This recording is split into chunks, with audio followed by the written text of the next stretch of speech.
Hello, everybody. Welcome into the week one watch along. I am MetroSports. You guys can follow me on Instagram and Twitter, both brand new accounts, both MetroSports YT. Today, I'll be answering your guys' questions in the chat, reacting to week one of the 2025 NFL season, and going through all that. So, one thing I want to show you guys real quick, so that way you guys know, I'm not going to be actually showing the actual games because I could get copyright and probably taken down. So I'll be showing you guys this screen right here where you guys can see all the scores of every single game if you guys want to keep watching along with me. And of course, as we go through it, I will be giving my reactions and my opinions to everything that actually ends up happening during the game. I got a question here from Beer Lau. Is Pittsburgh and Las Vegas Raiders a good bet for today? That is a really interesting question. Let's take a look at their who they're playing. Las Vegas goes up against New England, and then of course we have the other one with the Pittsburgh Steelers and New York Jets. Yeah, I would say both those games are both really solid bets. I think both teams are the better teams in their matchup. I think Pittsburgh obviously has the momentum with everything they did this offseason versus the New York Jets. Whereas the Jets, I think there's going to be a bit of a learning curve with Justin Fields and this passing attack and really knowing how they're going to effectively move the ball down the field. And then for Las Vegas versus the New England Patriots, the Patriots, they have the talent, they have the pieces, but I would venture to say that Las Vegas has the better offense as of now, especially because they just have so much experience compared to New England. But I think New England's a tough team, a tough opponent. I definitely could see them giving a run for their money. But if I were to put money down on each game, I would give money on Pittsburgh. I'd probably put money on Las Vegas, especially because Las Vegas is somehow the underdog in that matchup. So I would take the Las Vegas Raiders. But we're about 12 minutes away before kickoff. I will be watching on Red Zone on my TV across the screen there. And as we go along, I'll be keeping you guys updated. We'll talk about certain analysis points that I want to bring up and so on and so forth. Good morning, Danielle. Tad bit louder, please. I'm at full volume, so if it's not louder, it might be maybe just raise your volume up all the way because I'm at full maximum capacity over here. I probably need to get a new microphone. That's probably my next big step in doing things. But we had a question from Hurst to win. Who's going to win today's game? So I did a prediction video not too long ago. And of course it did pretty good, but let me see my scores here and I'll let you guys know. So I have, for these 12 o'clock games, we have 8 12 o'clock games. Carolina, Jacksonville, I have the Jacksonville Jaguars. Giants, Washington Commanders, I have the Washington Commanders winning. Pittsburgh versus the New York Jets, I have the Pittsburgh Steelers winning. Arizona, New Orleans, I'm going to go with Arizona. Las Vegas, New England, I'm going to go Las Vegas in that one.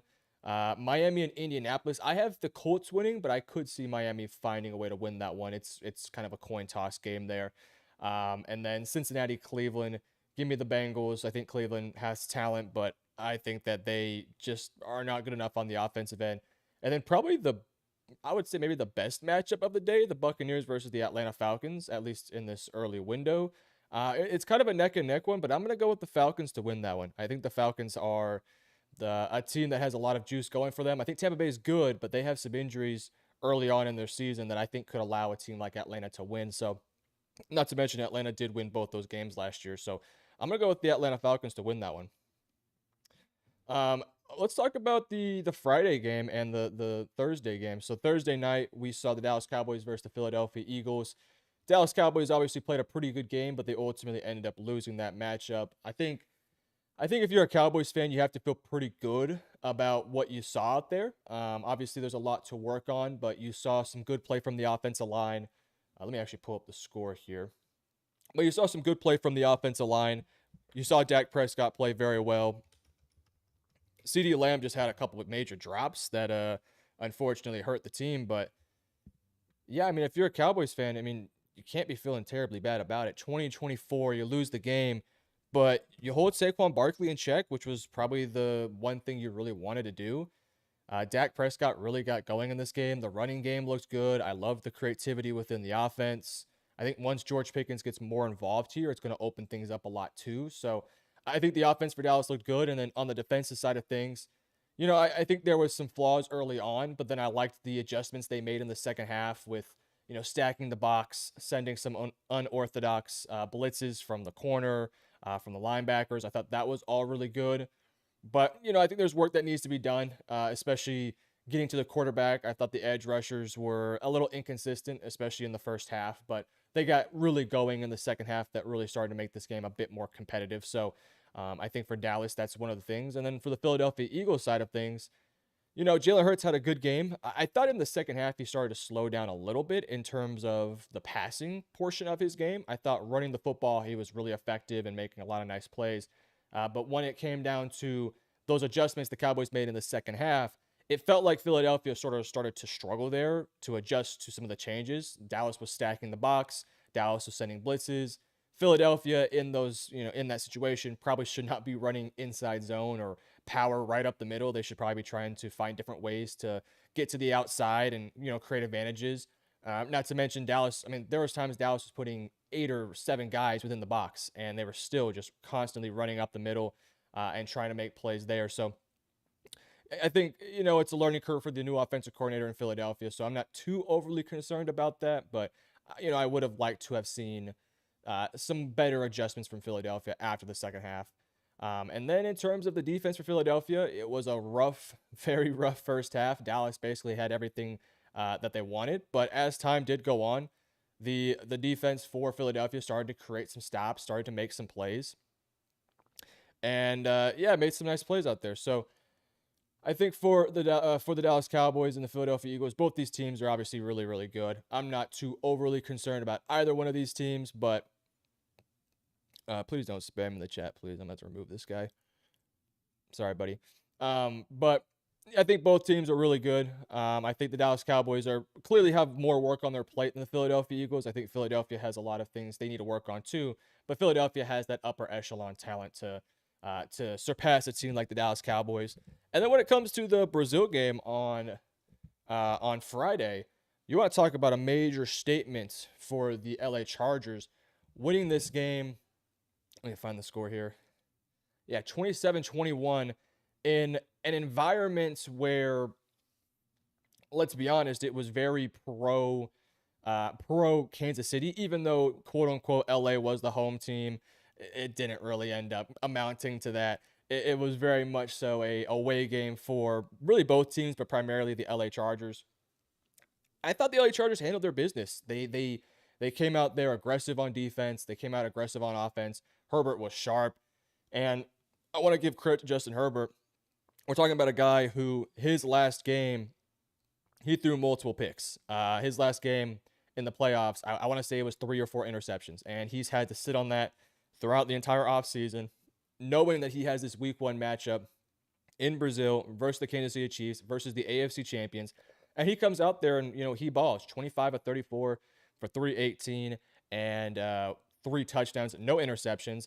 A lot of people have been getting on Amari and Hampton for not necessarily a super efficient running day, 15 of 48, 3.2 yards per carry. I thought he made some runs, but I also thought there was times where he looked a little bit, I don't want to say over his head, but maybe a little overconfident and thought he could make some plays. But, I didn't think he played bad by no means. I want to see more from him moving forward, but this was his first game versus an excellent defense in Kansas City. Not too overly concerned about that one. Kansas City's defense looked a lot worse than the last 2 years. They did. They definitely did. I wouldn't necessarily say that I would be panicking if I was a Chiefs fan. I feel like I would still be confident enough. I mean, they held LA to 27 points, not ideal, and Justin Herbert was really balling. But I think for now, let's give him time. I don't want to sit here and panic too early yet. Let's wait till we get, that Buffalo matchup later in the season where we're really going to know, how good Buffalo is and compare them to Kansas City. So, yeah, I didn't think Kansas City's defense looked that great. But for the LA Chargers side of things, look, the entire offseason, a lot of the conversation has been on Quentin Johnston, Ladd McConkey. Eventually it was Keenan Allen and then Trey Harris. A lot of conversations were about this receiving core. Man, that receiving core looked reliable out there.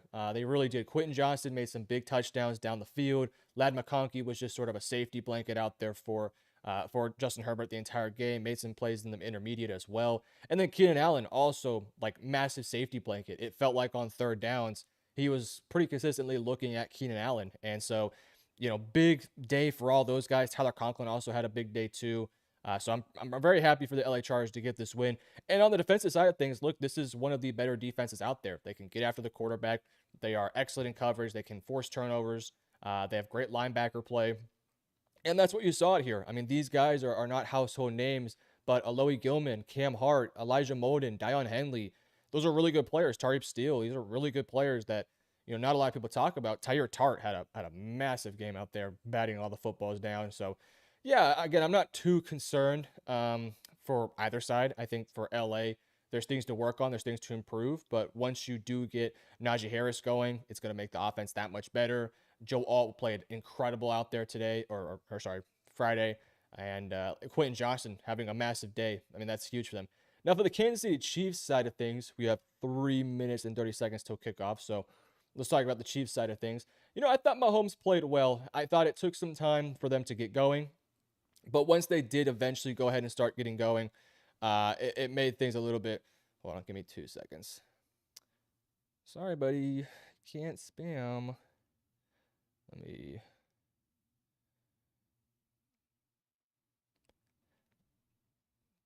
All right, I just timed him out. But I thought for the Kansas City Chiefs side of things, the rushing attack wasn't good, and that is something that really concerns me. Isaiah Pacheco, 5 carries for 25 yards. Kareem Hunt, 5 carries for 16 yards. Patrick Mahomes was the leading rusher out there today. That's concerning. This is the number one concern I have for this offense, because in the passing game, you're going to get Rashee Rice back. In the passing game, Kelsey will just continue to get better. How you doing, Asher? How you doing? The deep ball from Mahomes looks back. Yes, the deep ball does look to be really. I mean, Mahomes has always been really good with the deep ball. It's never been a major issue for him. He just hasn't had the threats on the outside, right? He's had Hollywood Brown, who was injured all last year. Rashee Rice is not somebody who wins very often downfield. Xavier Worthy can, but he's a slender body guy, so he has to win with speed, and it makes it difficult to make those plays. But I still think he's going to struggle with that this year, but I think there's more variety out there. Once you do get Rashee Rice back, I think Worthy can really dominate downfield. So we'll keep an eye on the deep ball for Mahomes. But I thought Mahomes played a fine game. Again, Tyre Tart he was a menace in the middle of the field, just completely batting down balls left and right, which really made it hard to throw over the middle. And I think that's what you're going to see a lot this upcoming season. Teams are going to sell out against the run. They're going to make Mahomes beat them deep, which is ironic because that was something they were scared of in the past. But I think now it's the dinking and dunking that Mahomes has gotten away with the past couple years. You're going to see teams just tell their defensive tackles, just stand in the middle with their hands up and try to bat the balls down and break on every single in breaking route. I mean, so you got to keep an eye on that one in terms of, the short passing attack, the way they want to just drive down the field in small increments rather than big chunk plays. Hollywood Brown, 10 catches for 99 yards. He really had to become the number one target on Friday just because Rashee Rice, Xavier Worthy got kicked out of the game immediately. Juju Smith-Schuster, 5 for 55. Travis Kelce, 2 for 47 and a touchdown. I think there's more on the bone for Kelce than what was played on the field. I think there's more to his game than 2 catches. He's not the explosive athlete he used to be, but I feel pretty okay knowing that Kelce still has more left in the tank, but they're going to have to recreate that connection. And on the defensive side of things, look, it was not perfect. I still think corner is a bit of a need for this team. The replacement with Jaden Hicks instead of Justin Reed is a huge loss to this team. And they're going to have to overcome that. But I think you still have great linebackers. Chris Jones, he's going to have to be massive this year. George Karlaftis is going to need to be big. Charles Omenihu, same sort of story. They need to all play very well this upcoming season. So, for the Chiefs, it was a disappointing loss. I'm not going to throw them out yet. I'm not going to call them washed. I'm not going to call them trash. They're a very good team that has a lot of really talented players that just give them time to sort of work things out, get through all the garbage of the first half of the season, and then they will be fine in the back end of the year. Last thing I'll say about these games, both games were very fun, and both games sort of gave us sort of a pathway to these first 8 games. Unfortunately, this early slate isn't the most interesting. There's some interesting games here with some fun storylines. Carolina, Jacksonville, two former first round picks duking it out. You know, who's going to be the long term answer? Can they figure it out? NFC East matchup right here. This could have implications later in the season. Aaron Rodgers versus the Jets. They bring that back. Arizona, New Orleans. I mean, Arizona just handled business. Las Vegas, New England. Some new look franchises that look a lot different. Miami, Indianapolis, two head coaches who very well could be fired up pretty dang soon if they don't get it together. Bengals, Cleveland, the AFC North matchup. And then lastly, the Tampa Bay Buccaneers, Atlanta Falcons. In division matchup, last year the Bucs lost twice this team, but they're trying to get that revenge this year. So there's some storylines, but in terms of actual quality of games, not necessarily the most interesting that I have seen. See that smooth. I can tell Mahomes has a favorite target already on Hollywood. Yes, but let's not run to conclusions yet. Let's wait and see what happens when Rashee Rice comes back and Xavier Worthy. Obviously in that game in Brazil, he definitely was the go-to guy. But we'll have to wait and see. It's one of those things where Rashee Rice comes back after his suspension, and then next thing you know, Hollywood Brown becomes that wide receiver 2. And then Worthy comes back, and now he's the wide receiver 3. So, but if Hollywood can consistently get that type of production, multiple targets, a handful of yards, I'm intrigued with him, especially that downfield threat ability that he has. I think it could come really crucial when you have Worthy, who's your speedster, Rashee Rice, who's going to try to work a lot underneath, and then Hollywood Brown, and that's the guy that wins downfield. Damn, how do I? This guy is crazy. I'm new to the streaming game, guys. Cut me some slack. NFL game streaming on NFL HD. All right. But my plan for this live stream is just to kind of get a better understanding of how I want to work this out in the future. I can't promise that I'll be doing every single Sunday or Thursday, but if I have the availability, if I'm able to do it, I will be here live with you guys, going over the Thursday night games as well as some of these Sunday games. So we have kickoff right now. So let me pull up the screen here. We have kickoff in a handful of games. Obviously, the start of a new season.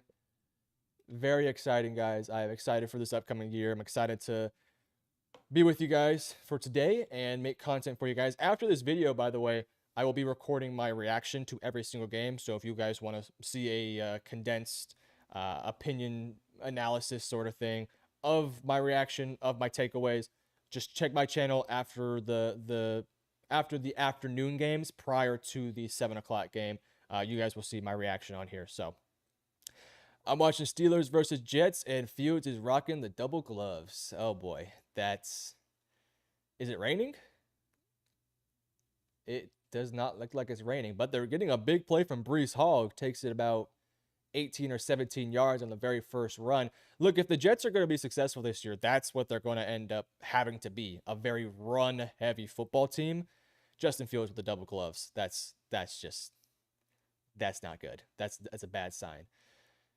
Deebo Samuel on kickoff returns for the Washington Commanders. I'm not sure if Deebo has that sort of speed still in the tank, but we get our first little look at Jaden Daniels here. We'll go back to the New York Jets. Yeah, double gloves for Justin Fields. That's a decision. That is a decision regardless. And again, they're going to run the football here, and they get a nice chunk play from Breece Hall, about 7 or 8 yards there. So we'll keep an eye on that. We'll keep an eye on that one. That is very interesting. Brock Bowers, 23-yard reception against the New England Patriots. That's my tight end 1 in fantasy football. I will take the 2.3 points. Also, I'm looking that way. My TV is right there, so don't think I'm ignoring you guys. I'm just watching the TV here. All right, we have a I formation with an offset fullback with Braden Allen. Almost picks up the first down. We get our first look at Daniel Jones here with the Indianapolis Colts play action. Boots out to the left. Tyler Warren with a 15-yard reception. I think Tyler Warren's going to have a big year. I really do think so. This guy's haunting me.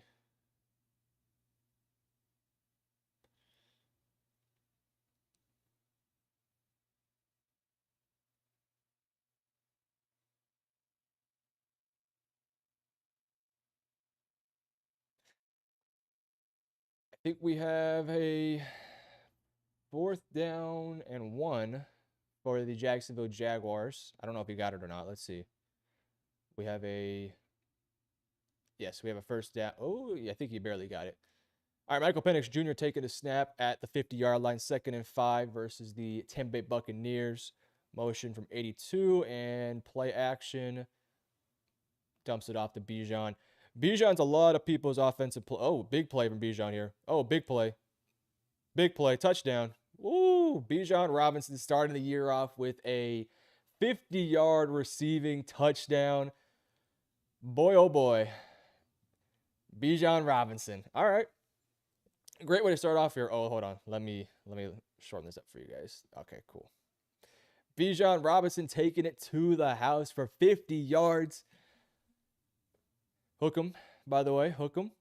That's just bad. That's bad tackling. You got to make that tackle if you're number 8 for Tampa Bay. I can't remember his name. McCollum's got to get off the block there. Tyke Smith got to get off the block. I mean, that's 4 or 5 missed tackles there. You got to get off the block there. You got to make a play. But what a way to start off for the Atlanta Falcons. My prediction is not looking too bad.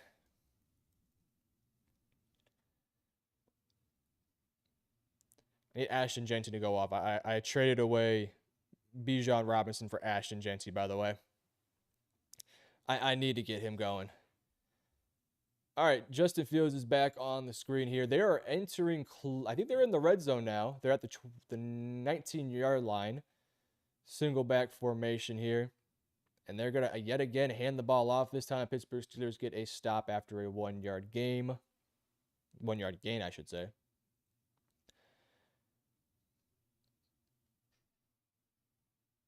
TJ Watt just destroys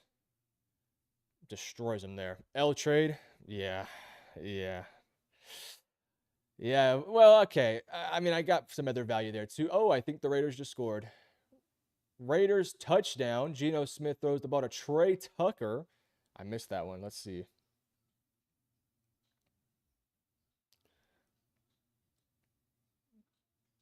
Geno Smith passed to Trey Tucker to the right for 20-yard touchdown.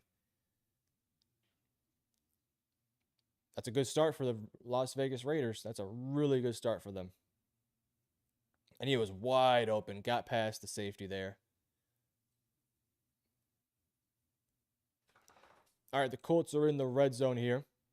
Daniel Jones throws a... Oh, almost. 3rd and 8 now in the red zone for the Indianapolis Colts. They got a chance here. Jets are still in the red zone, and they're still trying to run the football. They get 3rd and 11. They're going to run inside zone. All right, that's the decision. I think they're going to take the 3 points there. Trevor Lawrence on the field throws the ball to Travis Hunter for a 10-yard gain. I believe that's Travis Hunter's first catch of his NFL career. No dreads, by the way. He's now taken on the look of the buzz cut. I think that's a good look for him. Indianapolis now. He's rolling out. 3rd and 8. Daniel Jones is going to run, and he gets pummeled. Oh, boy. Pummeled by, I can't see who's number 8. I believe it's maybe Matthew Judon. I don't know who that is. Daniel Jones gets absolutely destroyed there on the field. Anthony Richardson, hey, he made an appearance on the TV. I'm rooting for Anthony, man. I'm rooting for Anthony. Yeah, Daniel Jones trying to make a play. That's good. That's good coverage there from the Miami Dolphins. And he gets plastered by number 8. I believe that's Judon. Don't quote me on that. All right, Joe Burrow and the Cleveland Browns. Our first look of them on the season. Quick little dump off pass. They got the Browns matchup here. The Browns have a good defense. I mean, good defensive pieces, but I expect Joe Burrow to really have his way out there.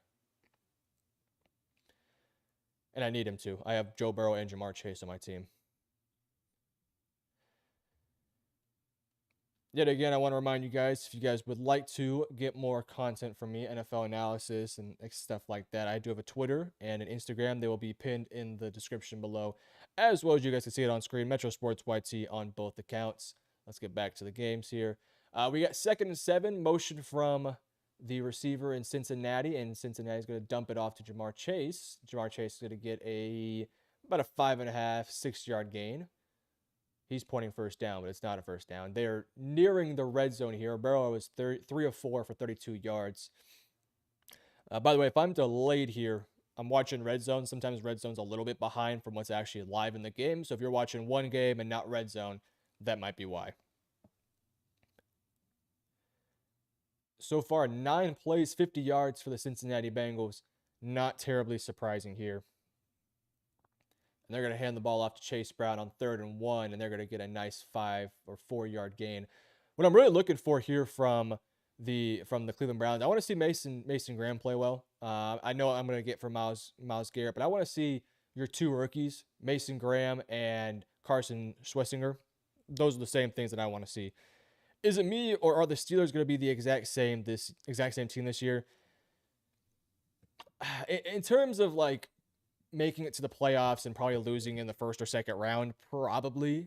But I think they'll be an improved offense. I mean, Rodgers is the best quarterback they've had since like prime Ben Roethlisberger. And Chase Brown up the middle, and he gets about a almost 9-yard gain. Really close to breaking that for a touchdown. They're now within 5 yards of a touchdown here. But yeah, for the Pittsburgh Steelers, they have talent on the offensive end. I really worry about Rodgers and just his ability to stay in the pocket and make plays. That is going to be an offensive line that has talent in the interior, but when it comes to those 2 tackles, I'm not feeling terribly good about either one of those guys. I think they have some weapons. They're going to use Jonnu Smith in a lot of ways because Arthur Smith loves that guy, and Baker Mayfield misses a open player. But yeah, I think they're going to be better. I think they'll be better on the offensive end. Defensively, they're going to be about the same. And Chase Brown jukes his way to a touchdown. Looked like it was going to get stuffed up on the right side. Moves over to the left side, has an open lane. Chase Brown with the first touchdown for the Cincinnati Bengals. What a drive there for Joe Burrow and the team, taking up basically half the quarter. Puts up 7 points. That's a great way to start. And honestly, a really good sign for that Bengals offense. Not because it's going to be a bad offense, but because we want to see what this offensive line looks like in run blocking. Can Chase Brown make some plays out there? And on this play, he does. Good start there. Good start there. Let's see. Kickoff here for the Raiders. Usually they only show kickoffs if something crazy happens. So the Patriots take it. And 41-yard kickoff for Antonio Gibson. Okay, interesting.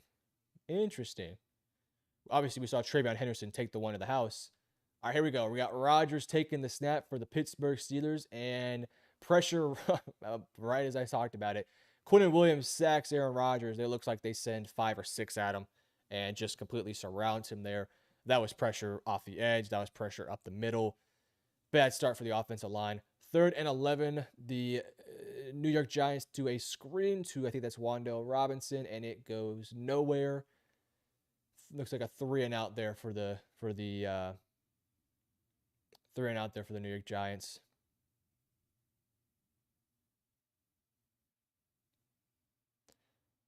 Trevor Lawrence almost just gets killed out there. I'm interested in how the Steelers plan on using the Jonnu and Freiermuth combo. I watched a video recently on Jonnu Smith and Arthur Smith. And they're going to use Jonnu as more of a receiving threat, more of a gadget guy, with Freiermuth being a bit more of that traditional tight end. I think you're going to see a lot of 2 tight end sets, 12 personnel, 22 personnel, all that sort of stuff. Because that's just what you've seen from this. I'm struggling with this guy right here.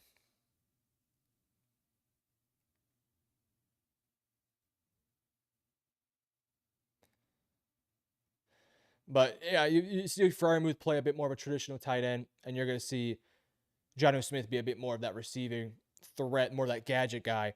You're going to see him do A lot of motion with Jonnu Smith. Fryermuth probably playing again more traditional, more blocking, more chipping, a lot of underneath stuff. And expect Jonnu Smith to be a bit more of that gadget guy. We have a third and fairly long here for the Jacksonville Jaguars. Travis Hunter gets another catch there. It's now 3rd and 12. Keep an eye on that one. Let's see what is looking good here. We have 0-0 still for the Commanders and Giants. Commanders went on the field, did not score. We're in a timeout break over there. Arizona still is driving, 1st and 10 at the 48. Looks like we have the Jaguars here in the red zone. Trevor Lawrence drops back on 3rd and 12. He's going to dump it off, has a blocker in front. That's going to go basically nowhere. All right, we have the Jaguars here kicking a field goal. We have a 2nd and 10 for Aaron Rodgers, and he's going to throw it, and DK Metcalf drops it. That's a bad sign. They got to find more weapons in Pittsburgh. You have DK Metcalf. They're going to need another receiver. Get ready for a 3 tight end run formation with Jonnu, Pat, and Darnell. Hey, I'm glad you realize that is going to be a very run-heavy team with a lot of Caleb Johnson. Jacksonville gets 3 points, by the way. A lot of Caleb Johnson, a lot of Jalen Warren. I think the interior offensive line is pretty good. I really worry about the tackles, though. All right, DK Metcalf. Oh, okay. He makes up for it here by making a guy miss and getting a 23-yard reception for DK Metcalf. Looked like the corner could have got him down before the first down. Failed to do so. We're now back here. We have, who's number 14 for the Steelers? That better not be Jonnu Smith. If you know who number 14 is on the Steelers, let me know. That's not Jonnu Smith. I can't tell what that is. We have a screen here to... Oh, there we go. A screen to Jonnu Smith. All right, the Saints, by the way, are wearing some new uniforms. I'm not a fan of those at all. Those are weird looking. Kyler Murray with the 13-yard rush, though. Yeah, if you see those Saints uniforms, I don't know what those are. Usually the Saints have really nice uniforms, but that is... that ain't it, buddy. That is not it. All right, Rodgers here, 2nd and 4, down 3-0, but they're driving here. They're inside positive territory. A little handoff here to number 14. Let me look this up real quick. I should probably know this off the top of my head, but I have no clue who number 14 is. Oh, it's Kenneth Gainwell. What? Is that Kenneth Gainwell? Kenneth Gainwell is getting starting snaps right now. Okay. Interesting. I guess we'll keep an eye on that one, see how that all breaks down. 1st and 10 here, though. 3 rushes, 5 passes for the Pittsburgh Steelers. They're driving the football quite nicely here. They're at the 25 of the New York Jets. We got a pitch to the right, and Kenneth Gainwell is going to make a few guys miss to get a positive gain of about 2.5 yards. A lot of Pittsburgh here. Okay, now we're going over to Cleveland. 2nd and 5, down 7-0. Joe Flacco is going to throw it underneath. Gets the first down to Harold Fannin. Harold Fannin wearing number 44. That's not a great tight end number. Switching over to Miami versus Indianapolis. 3rd and 8. Tua drops back. Hits a wobbly throw over the top, and it's picked off by number 0 of the Indianapolis Colts. I couldn't tell if that was tipped or just a bad throw. It looked like a bad throw. And Rodgers play action, throws it to number 15 and touchdown. That is Ben Skoranek. There we go. Ben Skoranek with the touchdown. Pittsburgh Steelers score on their opening drive, and that was a good drive for Pittsburgh. That was a very nice drive for Pittsburgh. You had a play action here with Jalen Warren. Bit more of a threat than I would imagine Kenneth Gainwell is, and just nobody picks up the underneath route wide open. Arthur Smith might be cooking as the OC. Hold on. Hey, it's the Jets. Let's wait and see. But that was a really positive drive there for the Jets. Or yeah, no. Pittsburgh Steelers. All right, NFC East matchup here. Jaden Daniels. Yes, touchdown there for the Pittsburgh Steelers. Good drive there. Really, really positive drive. Jaden Daniels on 2nd and 4. Throws it deep to... Is that Debo? No, 19.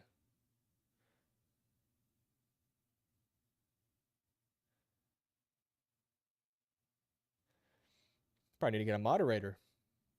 Oh, Washington is driving. They are now in the red zone, almost to the 15-yard line. Motion here from Debo. They're going to hand it off to, I believe that's Austin Eckler. They get a first down. This is a Giants defense that's really, really good. A really talented unit that has guys on every single level. So this is going to be a really interesting matchup for Jaden Daniels.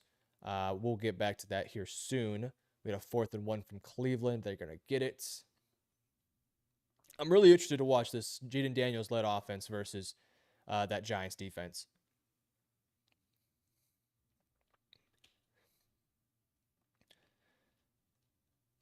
Also, did you guys see that Shedeur Sanders was listed as the emergency quarterback for Cleveland?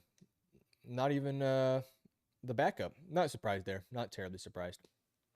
Arizona is also nearing the 20-yard line, looking like a very positive drive here. A very long drive here, too. We had a handoff here to James Conner, who's going to make a couple guys sort of miss, and he gets about a 3 or 4 yard gain on first down. I'm not digging those Saints uniforms at all. Those are ugly.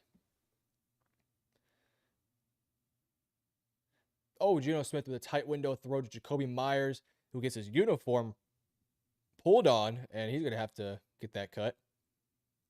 Good play there from Geno. They were stuck towards their end zone there.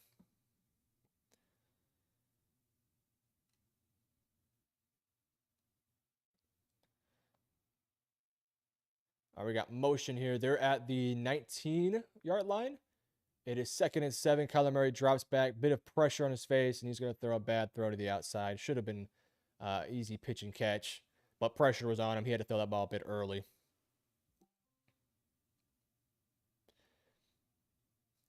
Looks like the Atlanta Falcons are driving here too. 3rd and 6.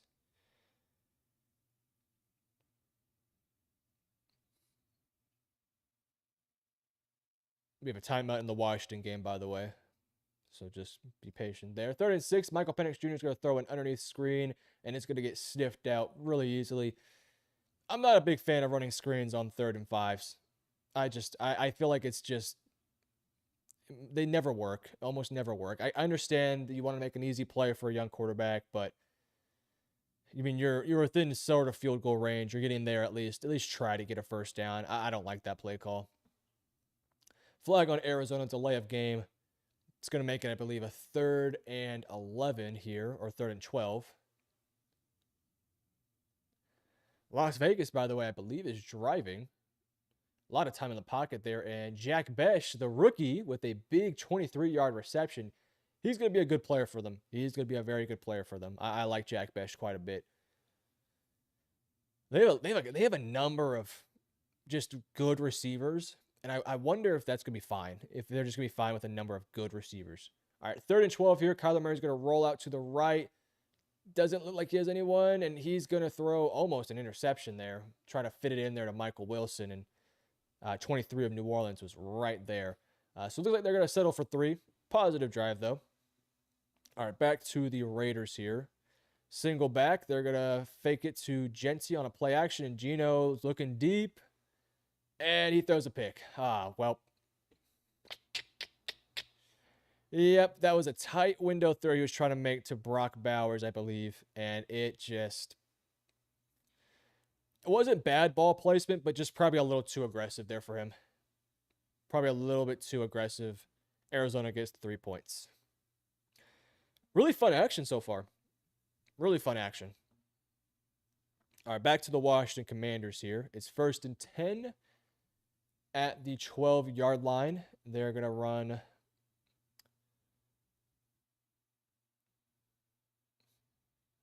trips on the outside there. And they're going to hand it off to, I believe that's Austin Eckler on an inside zone. Going to get about 4 or 5 yards there. Let's see if Brian Burns can make a play. Let's see if Brian Burns can make a play here.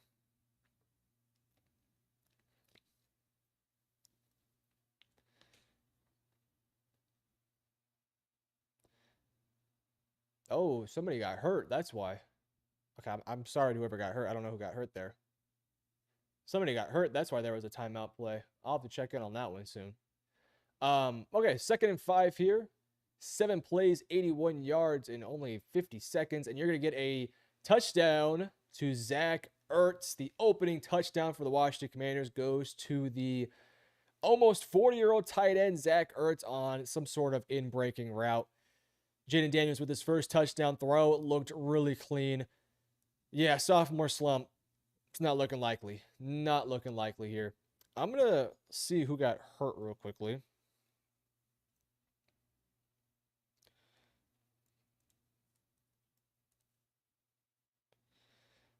Let's see.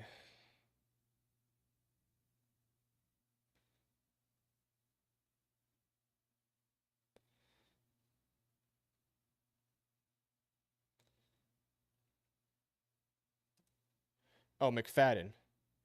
Ooh, that's a big loss. Oh boy.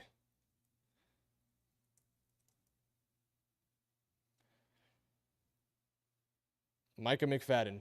Oh boy. He got carted off. Let's hope that's nothing serious. All right, long drive here for the Browns. 10, I think it's a 10-play drive, a 4-minute drive here. Nearing the end of the quarter, though, but they have the ball inside the 30, driving the football really well. 3rd and 9, Joe Flacco hits Jerry Jeudy, I believe, and there is a flag, and he's clapping right in his face. I think the ref told him don't do that again. Then we're going to get pass interference here from the corner of Cincinnati. It looks like we're going to get a first down here.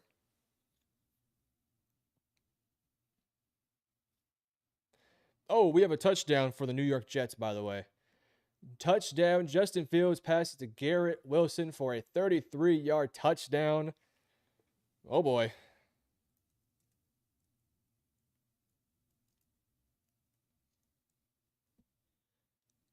All right, let's see this. Justin Fields with the double gloves throws a beautiful ball there, right on the money to Garrett Wilson. That was beautiful. That was a beautiful play there by Justin Fields. All right, Justin, we got a game here. I think that's 2 drives, 2 scores. Garrett Wilson on just a very deep cross. A lot of traffic there, and he's just too athletic and too good. Easy pitch and catch. Wide open. Looked like it was man coverage. I don't think people realize washed A-Rod is still better than like half of quarterbacks. To some extent, yes. To some extent. I think a washed Aaron Rodgers is better than Russell Wilson, I would say. I think he's better than Joe Flacco.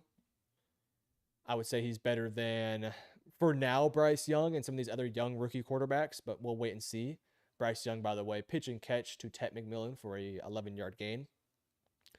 I would say Rodgers is still, he's a good quarterback. He's somewhere in the 20s, I would say. Maybe late teens, but let's wait and see. Long season ahead here. Can he stay healthy? That's the big one. Jonathan Taylor with a 16-yard reception here to take it past into positive territory. Anthony Richardson, again, helping up his guy. I'm going to say that every time I see Richardson on screen, by the way. He should be starting. He should be starting. Not Daniel Jones. Anthony Richardson.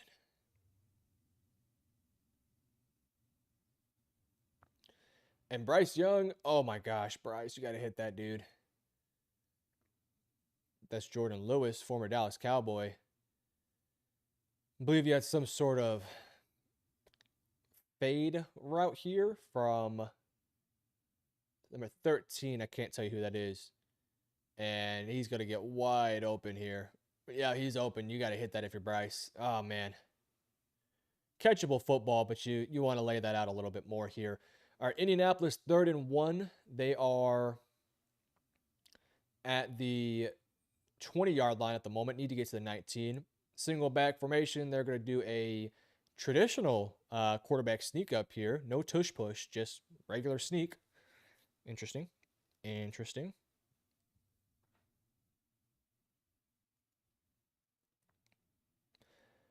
All right, and the Carolina Panthers are going to settle for 3.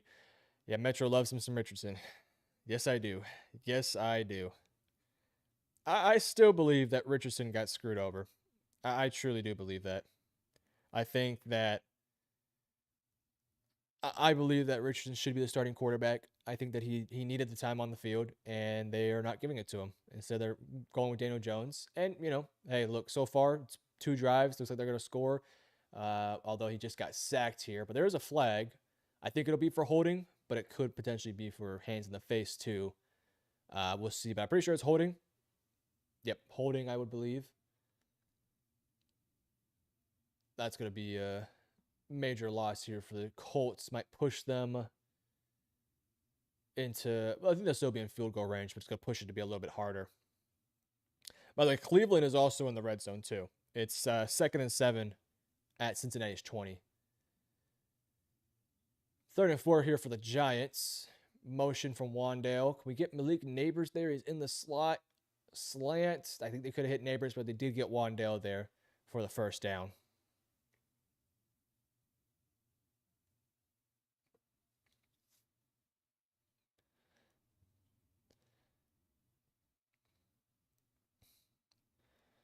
Let's see. What's going on Twitter right now?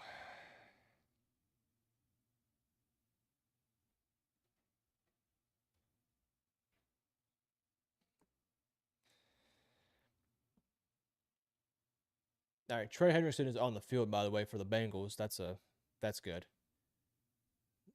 Let's see what he does here. Oh, he gets the hands to the face on the quarterback. That's what happens when you don't play, man. That's what happens.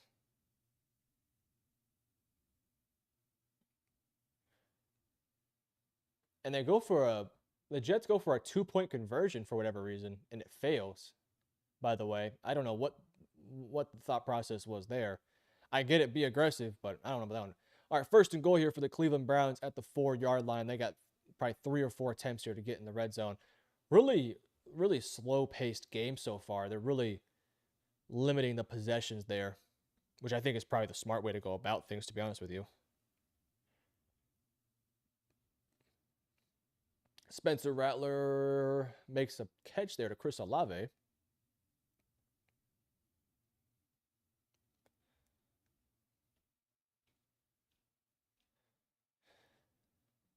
Another run here up the middle for the Browns, and it's going to get really close. Really, really close. All right, so we got 3rd and goal from the half-yard line.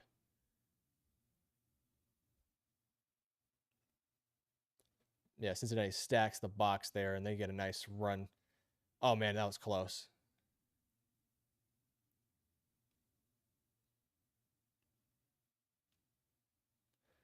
I say just run it up the middle one more time. By the way, the Patriots are now in the red zone, 2nd and 3 at Las Vegas 15. Keep an eye on that one.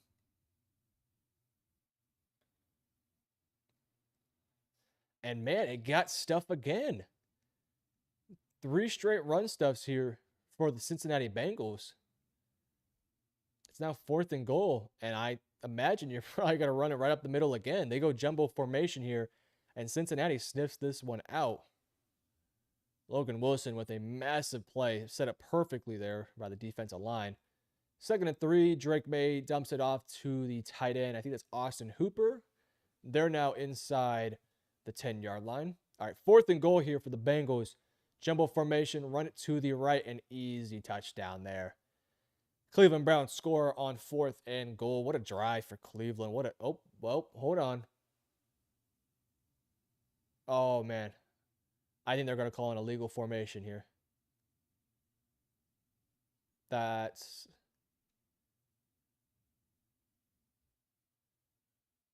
on, they're talking.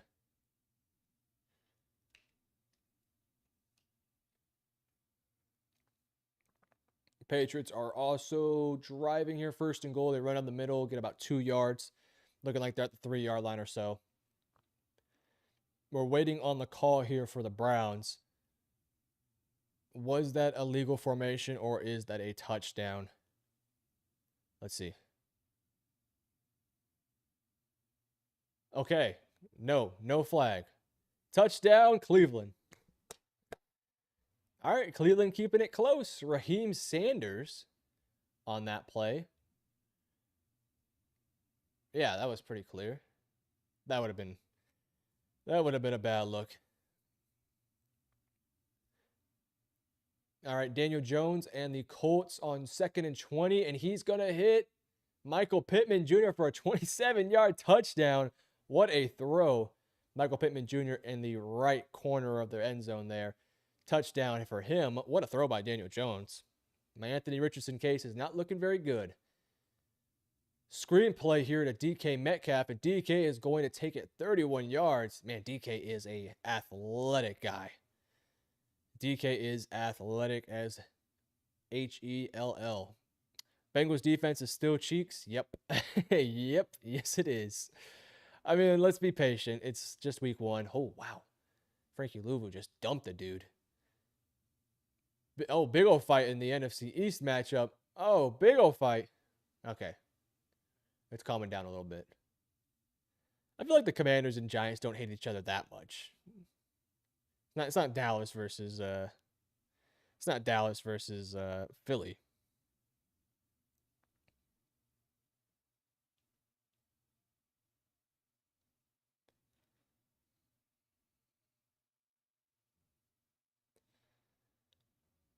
We get unsportsmanlike conduct here.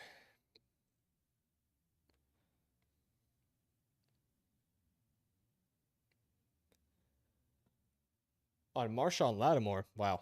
That's not really surprising. That's not really surprising.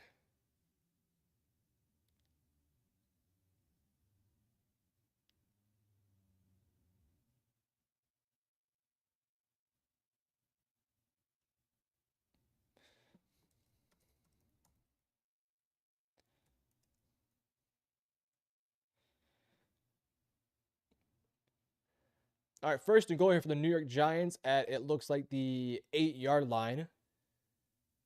We got Malik Neighbors motioning to the right side of the screen. Looks like they're going to run a screen towards his side, and he's going to make nobody miss. Really good tackling there from the Washington Commanders. Really, really good.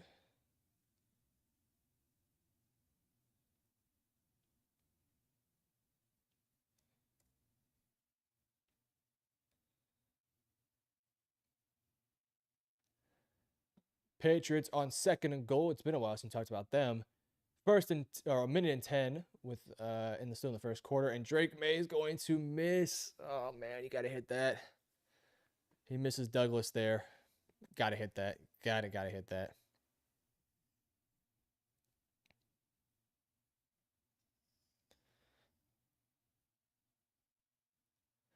We got timeout in the Giants game. We'll wait on that one.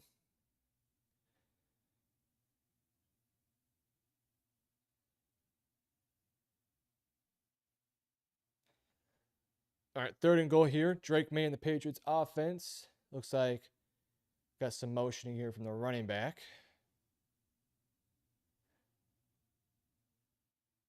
Throwing a pass. He's got it. Touchdown. Touchdown to Douglas on a corner route. 1st touchdown for Drake May. 7-7 in that ball game. Fun little game we got going on here.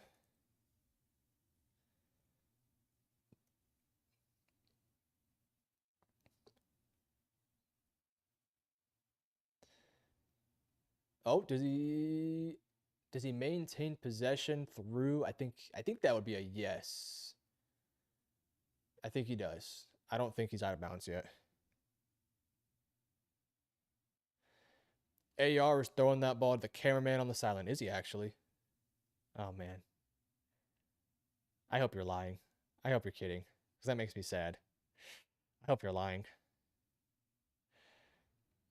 See, Smooth, you better be lying, bro.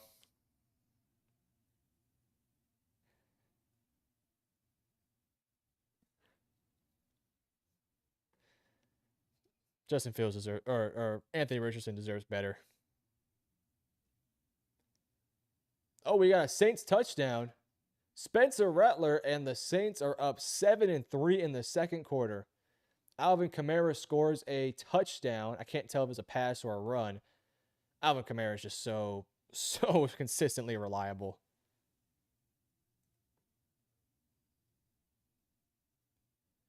Russell Wilson was running the football. I don't know if he fumbled or not.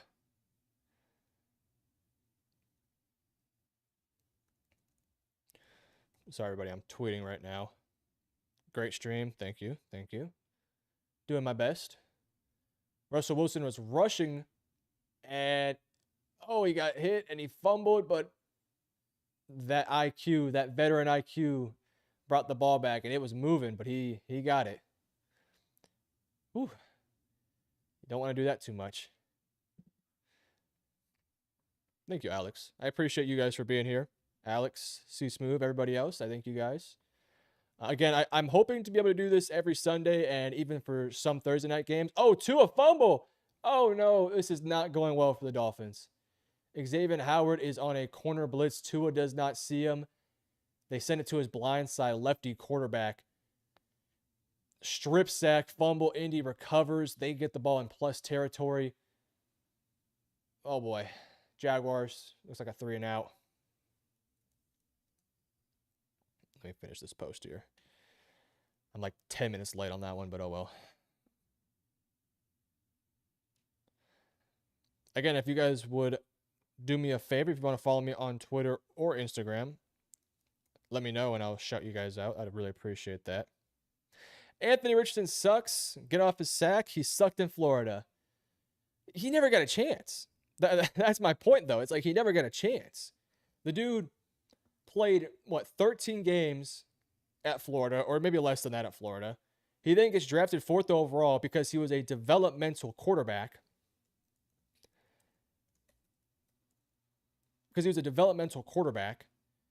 And then he plays, 4 or 5 games his first year, plays, I think, pretty well.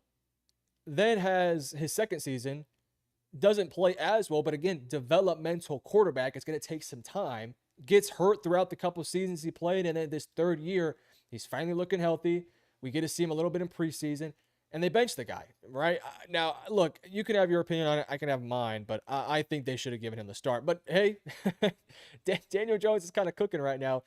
3rd and goal at the 1-yard line. Hey, if Daniel Jones balls this year, I'll take the L on this one.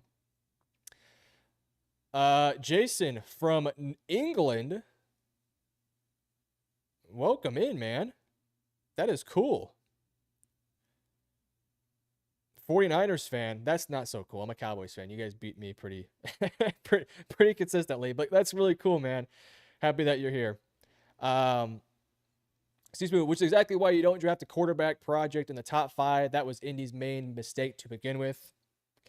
Fair point. That is a very fair point. Look, I'm okay with taking a developmental quarterback if you understand that he is a developmental quarterback, right? When the Bills, for example, took Josh Allen, they knew it was going to take some years. They knew it wasn't going to be perfect right away. But, by the way, Daniel Jones just scored on a quarterback sneak, so I'm looking pretty stupid here, but I'm still going to stand on business here. But they're 4th and goal here for the New York Giants. And I think they're going to go for it, actually. Russell Wilson looking, escaping. We got a hold. Touchdown. Oh, no, he dropped it. There's going to be a hold. But I'm pretty sure they're going to... I don't know what's going on. Pretty well has one of the worst quarterback percentages of all time. Anthony can't show he's just athletic. Look, the second half of the year after he gets benched, he didn't play terrible. I mean, look, he's a developmental quarterback. I'm not expecting Tom Brady or Josh Allen out there. I'm just expecting, as close to average as I can get. And I thought later into that season, he did about that. So I don't think we should be terribly harsh on the guy. Indiana Jones season is here. Yeah, it's looking like it. Indiana Jones. Oh, I am mistaken. We actually had a hands to the face call against Washington. And now we got a full, fresh set of downs here for the New York Giants. 1st and goal from the 1-yard line. And they're going to hand this ball off to, I believe that's Cam Scattaboo. Let's see. 1st and goal from the 1-yard line. Can they bring this ball in? Play action. He's roaming. Throw it away. All All right, he throws it away. They're trying to do a boot out to their tackle on 1st and 10, huh? Or 1st and goal. That's an idea. Biggest storyline so far, Miami's down 17-0. Pittsburgh is up 10-9 in a very fun game, and the Giants, they are showing life. And Tampa Bay's offense doesn't look as great as you would want it to be right now. By the way, Jets screen pass here to Breece Hall, who, by the way, Breece Hall is having a very solid first half. 37-yard reception here. We got a handoff to the Giants, and that goes nowhere. They actually lose. Looks like 2 or 3 yards there. That ball went to Scatterbo, I believe. Nothing really going there for him. Probably got to pass that ball. They're gonna do everything in their power to stop the run there.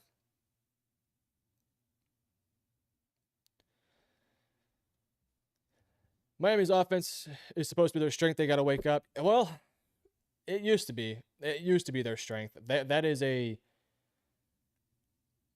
team that feels like has lost their mojo lately.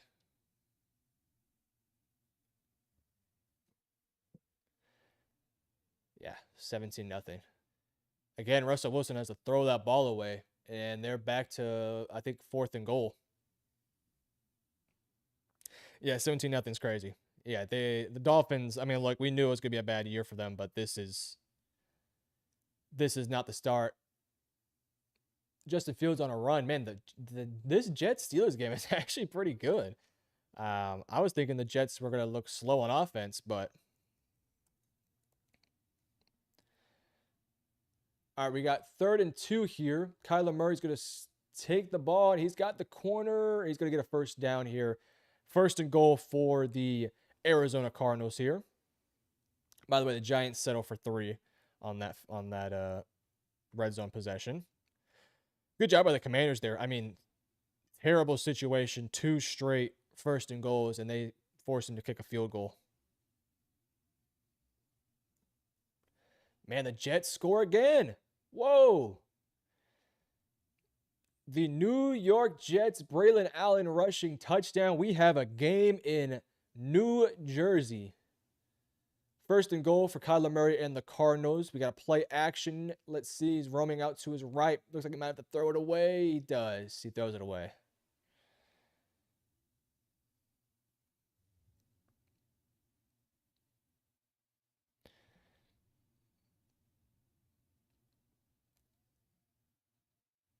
Oh, we got a holding on the defense for New Orleans. That's going to reset the downs there. Make it a lot closer as well. This was set up by a pass to, is that Marvin?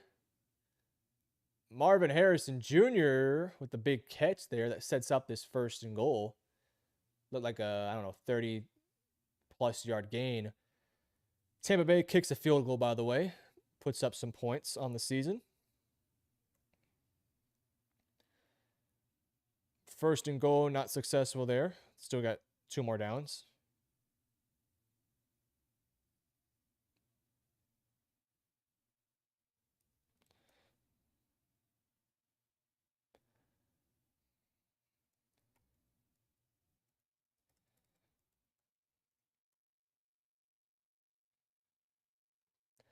Also, the Jacksonville Jaguars are in the red zone. They hand it off, and oh boy, Travis Etienne gets smoked up the middle there.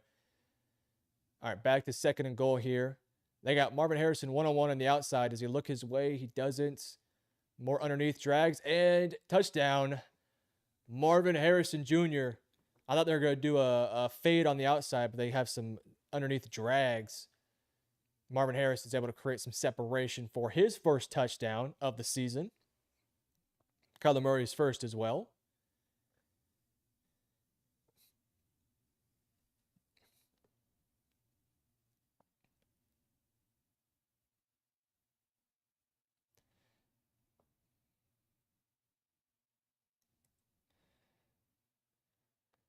Yeah, Tampa Bay 3-7 early in the 2nd quarter, though. Early in the 2nd quarter. There's a lot of things we're learning from this game so far. Number 1, Miami sucks. Number 2, Indianapolis offense may be a little bit underrated. Number 3, Jets Steelers. both those teams might have some offenses this year. Sorry, guys, I'm tweeting.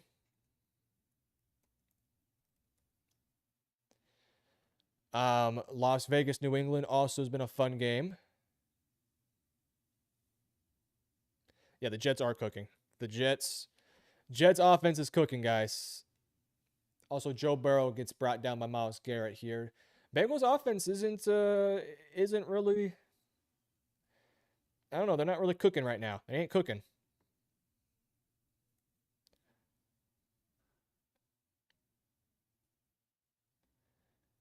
Second goal here for the Jacksonville Jaguars.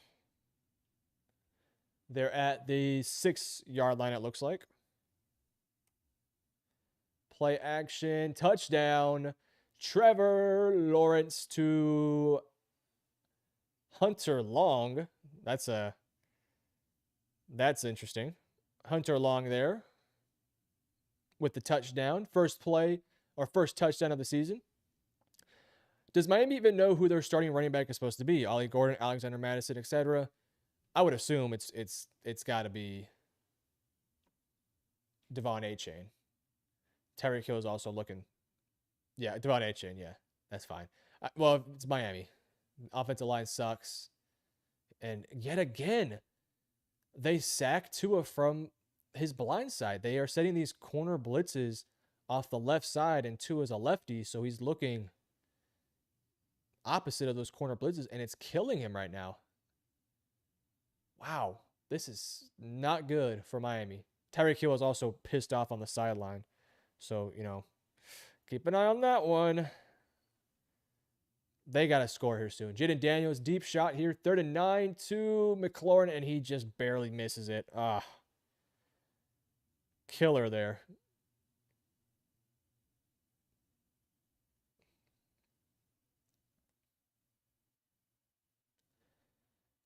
Terry McLaurin was wide open on that play.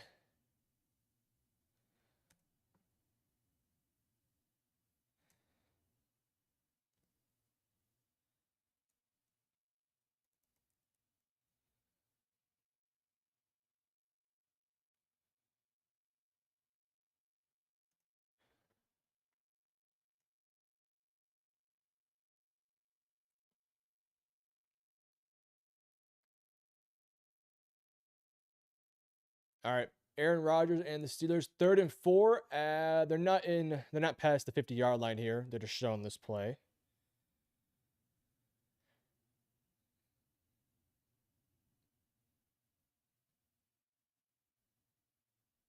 Aaron Rodgers sits in the pocket, and he gets brought down from the left side. He kind of looks like he moves into the pocket. I mean, he's older, but looks like he stepped sort of into a sack there. Didn't look like it was terrible pass protection.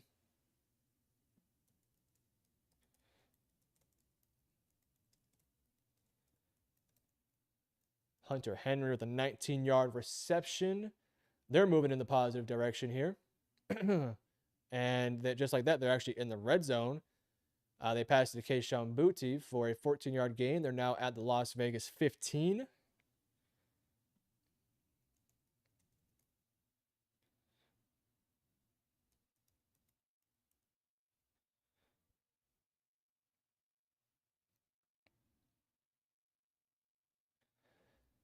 All right, here, 1st and 10. 10 minutes and 30-something seconds left in this one. In the second quarter, I should say. They're going to hand the ball off to Trevion Henderson. Still can't believe the Cowboys traded Parsons. He'll be a massive miss. Have I given my thoughts, like full thoughts on that? I think I might have. Here's my general thoughts. Also, here's our first look at the red zone commercials here. I don't mind this. You get a Wingstop commercial, and it plays for about 15 seconds in between the snaps. That's not bad. Okay. Look, it is crazy to think about. I mean, we're now what, 2 weeks removed from the trade, or maybe a week removed from the trade, and it's still shocking for a player of his caliber to be traded in the first place to a 3rd and 8. Pressure up the middle. He looks uncomfortable. And he gets sacked yet again. Wow. Wow. I wasn't too pleased that Micah's a Packer because now my Lions have to see that dude twice a year. Yeah, GG's with that. My thought process is this. I think Packers got significantly better. I think it was a worthwhile trade. They didn't give up anything of insane value or anything like that. They got rid of 2 picks that will probably be somewhere in the 20s, maybe even 30s, and an aging defensive tackle that they can probably replace next year or even potentially this upcoming draft. Right. So for the Packers side of things, I think it made a ton of sense to get the deal done. Now for the Dallas Cowboys side of things, it does make some sense, but it also doesn't make a lot of sense. It makes sense from the extent that they needed a pass, or sorry, they needed a run defender who can stuff the run because they had so much depth in the edge rushing room. They sort of had a surplus there. Now, just because you have a surplus doesn't mean you should trade Micah Parsons, but that's what they decided to do. And I think they could have got more. That is the one complaint I have. I don't really have an issue with them trading Micah Parsons. I have an issue with how much they got in return. If they would have gotten 2 first, Kenny Clark, and I don't know, Lucas Van Ness or another 3rd or 2nd round pick, I feel like I would have been a bit more okay with it. But they end up only getting 2 first round picks and an aging defensive tackle who played okay, by the way, against the Eagles. It's crazy to think about, but it is the world we ultimately live in this one. New Orleans, by the way, is driving here. 3rd and 1. They're at the 30-something yard line, and a nice run here from number 5.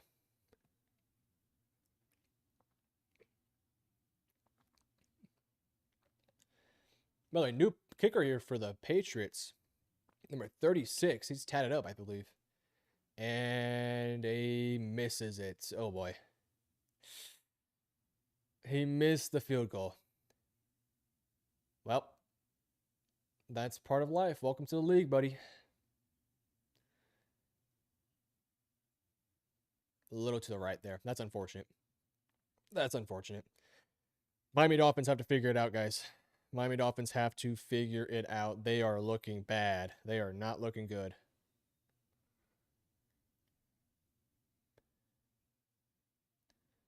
Michael Penix Jr. on 4th and 1. They handed up the middle to Bijan, and it gets stuffed out. Oh, I don't like that idea to go for it there. Running it right at Vita Vea is just not it. That's just not it.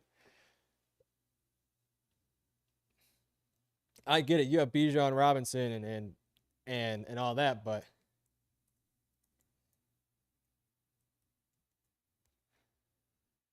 2nd and 9 here for New Orleans. Spencer Rattler drops back. Roams out to his right. Looks like he just throws this one away. Nothing open there. 3rd and 9 here for the Saints.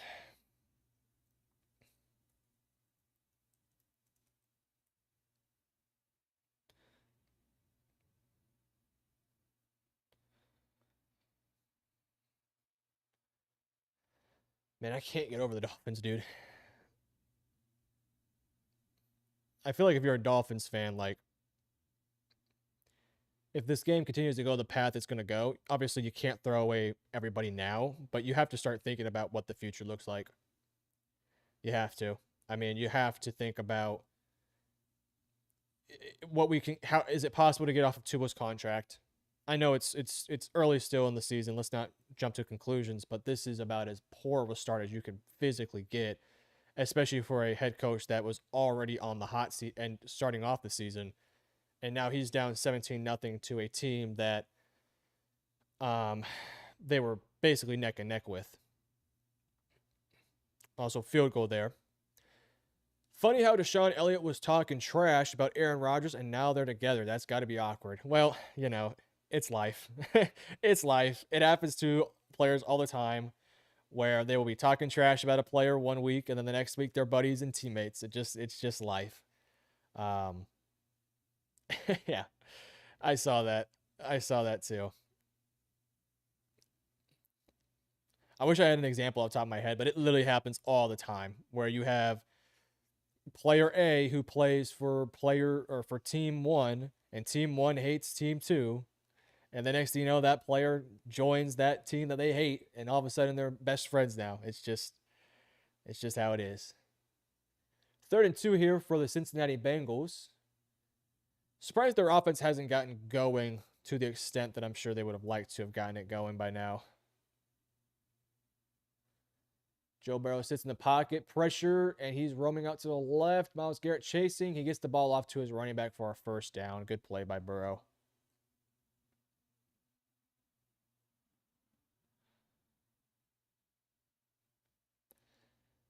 Justin Fields pressure, steps up. Fields.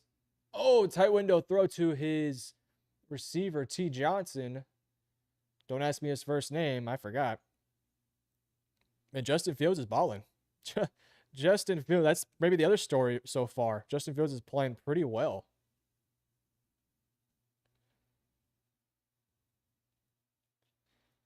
First and 10 here for Joe Burrow and the offense. They're now inside the 20-yard line.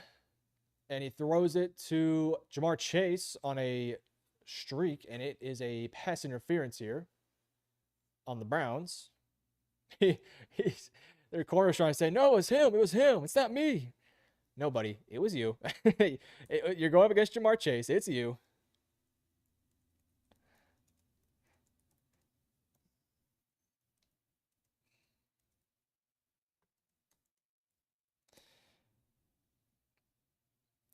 All right, here we got, I believe this is 1st and goal now for the Bengals, or really close to being 1st and goal.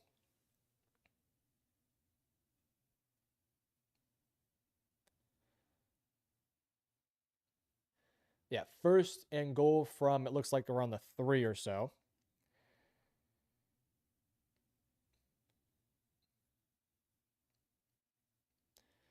Could you put the score up? Yes. Sorry. My bad, Alex. There you go. My bad, Alex. Joe Burrow throws it to the corner, just out of the hands of, I believe it's Mike Gesicki there. Jaden Daniels here, 1st and 10. Big run play here to Krosky Merritt. They're now past the 50.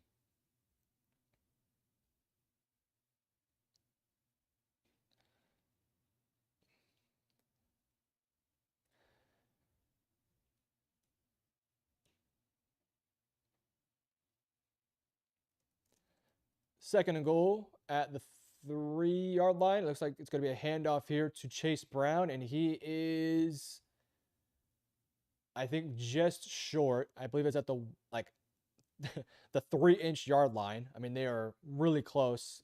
I think maybe you run quarterback sneak. Oh, touchdown. Baker Mayfield to Emeka Egbuka to the left for 30 yards. Baker Mayfield making his MVP case early. So is Daniel Jones, by the way. Daniel Jones making the MVP case. They're driving. Well, 4th and 2 now. Probably going to kick this field goal.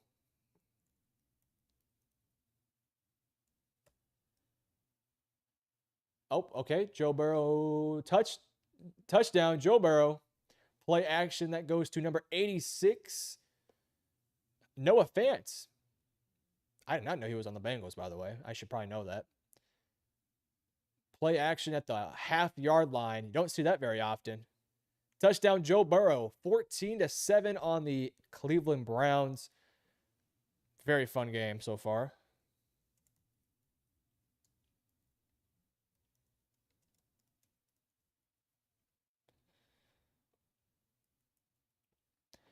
My panic meter, if I'm a Dolphins fan, would be at a freaking 50 right now. I would be scared out of my mind. I mean, this is ugly so far. This is really ugly. Jets hit a really long field goal there. Jets 19. Steelers 10. Here's the touchdown for Baker Mayfield. Oh my. Ooh, that was a dot. That was a dot. First touchdown for Emeka Egbuka, by the way. Welcome to the NFL.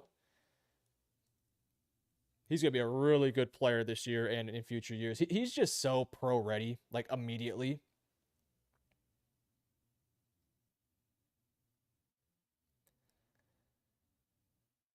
By the way, the Commanders are driving here, but I think they had a penalty. It's now 1st and 15.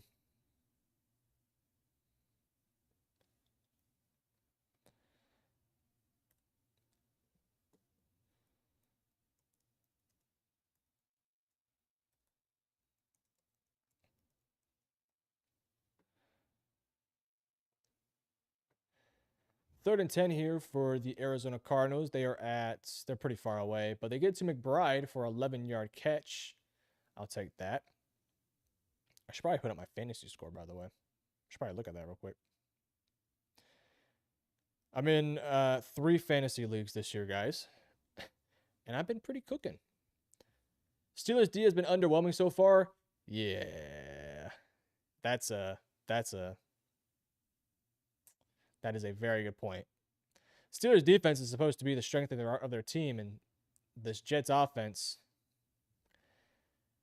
scoring 19 points. Not ideal. Not ideal.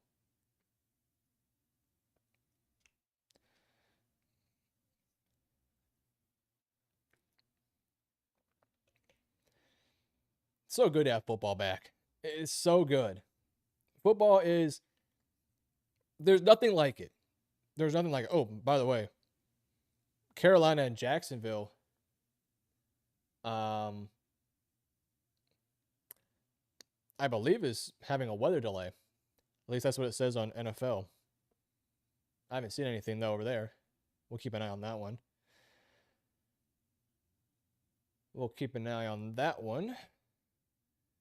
Yeah, there's nothing like it though. Football is the best sport. It's great for families. It's great for individuals. My one piece of advice, if you're a fan of a team that sucks, just don't care. Just don't care. Just have fun with it, all right? I'm a Cowboys fan, and I've seen the good and the bad, but I can swallow the losses, and I can feel the glory in the wins. But trust me, the losses suck. But you just sort of have to realize that you're not going to win every single game. Commanders 1st and 10 here after the penalty.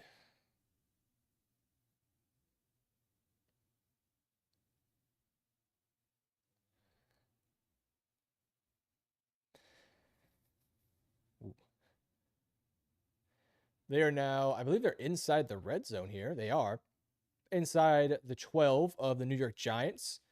Jaden Daniels, what's his stats look like so far? Jaden Daniels is 7 of 11 for 100 yards and a touchdown. So much for a sophomore slump. Brother is still good.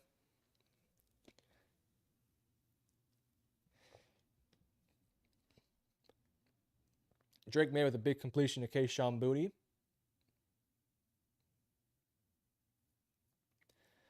They're at the Las Vegas 47 at the moment.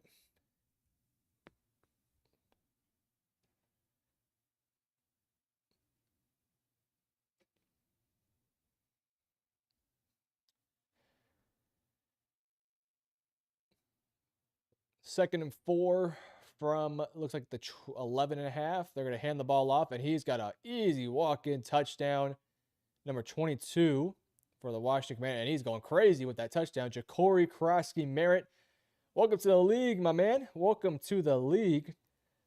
Up 14-3 versus this Giants team, and yet again, the Giants offense just not it. Just not it. Defense can only do so much. Defense can only do so much. You have to score on the offensive end. 14-3. You got to convert if you're the Giants. They did not convert on that touchdown earlier, and that's what happens.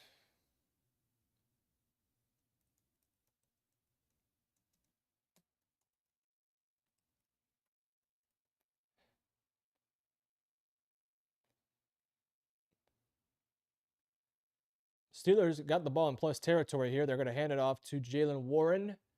About to be the 2-minute warning here.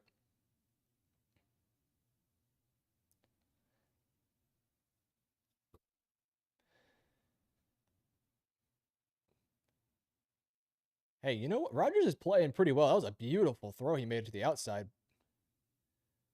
Rodgers is not playing too bad. I swear Rodgers always makes that one throw that reminds you of 2020 Rodgers. Yep, I think that was just the throw I just saw. That throw. What is most shocking to me right now? Well, Miami's down 17-0. I mean, I had the Colts winning, but I thought Miami was going to put up a bigger fight. The Jets offense looking as comfortable as they are. I would say probably those would be my biggest surprises. New Orleans 10-10 with Arizona. I thought Arizona was going to smoke it by now, but yeah, other than that, everything is going about to what I thought. Cincinnati's winning. Tampa Bay is winning. That doesn't shock me much. Yeah, I would definitely go Miami number one, though. Miami getting beat up the way they are is very, very shocking to me.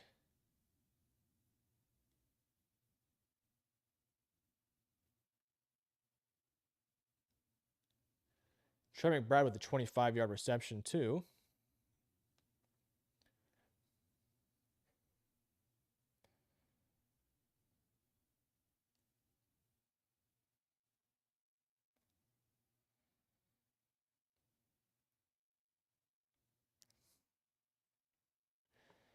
Third and 10 here for the Indianapolis Colts. They're at the 50-yard line. Daniel Jones drops back, pressure in his face, throws a tight window throw to Tyler Warren, just short of the sticks. I wonder if they consider going for it here.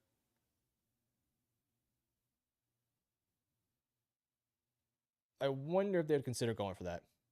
Joe Flacco play action throws. Joe Flacco is just so slow, but man, he's effective. 19-yard reception to Jerry Jeudy. He's very slow. 4th and 1, Miami calls a timeout, trying to get their offense with as much time as possible. Mike McDaniel looks like he's sweating bullets right now, knowing his job is probably on the line.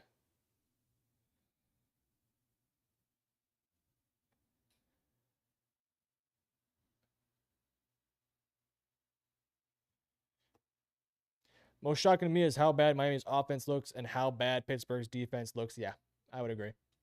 Those would be my biggest shockers, too. By the way, Arizona's in the red zone. They're at the 2-minute warning. We'll keep an eye on that one. Yeah, I believe there's a weather delay in the Carolina and Jacksonville game, so that's unfortunate. That sucks.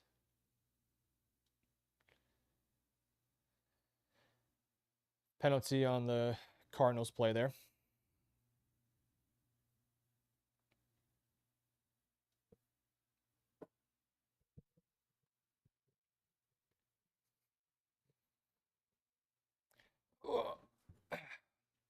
By the way, if you guys want to hear more from me, check out the podcast, First and 10.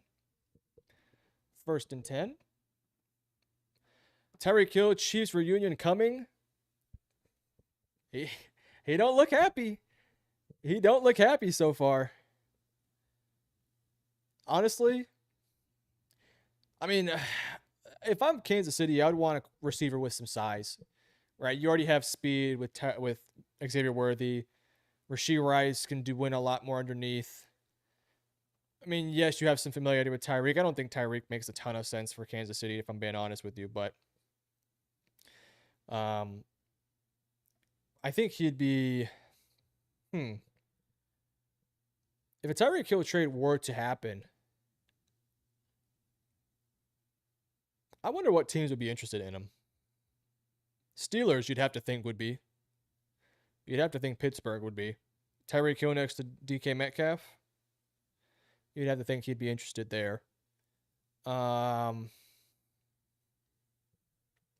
Jets, if they believe in Justin. Oh, Trey McBride, go score. Damn. I had McBride on my fantasy team. Really close. Come on, McBride. Get in there. That's a great question. Patriots, probably not. Raiders, probably not. Trying to look at the other teams. I don't know. I think Pittsburgh would probably be my favorite for a potential Tyreek Hill trade. Because they would have the reasons to do so. They would have all the reasons to do so.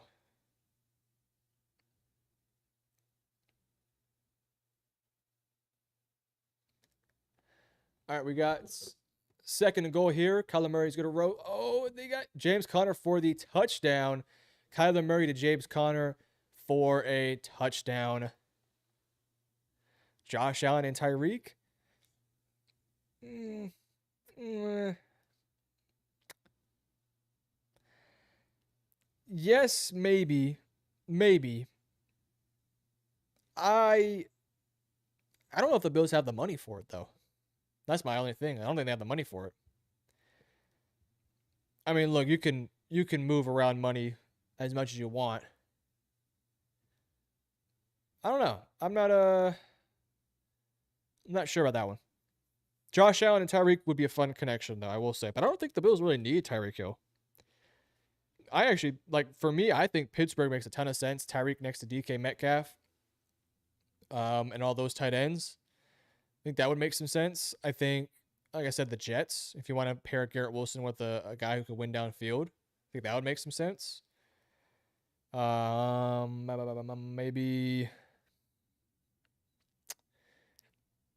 you also got to think if you're trading for Tyreek Hill, you have to be going all in. You can't be trading for Tyreek Hill if you're a rebuilding team.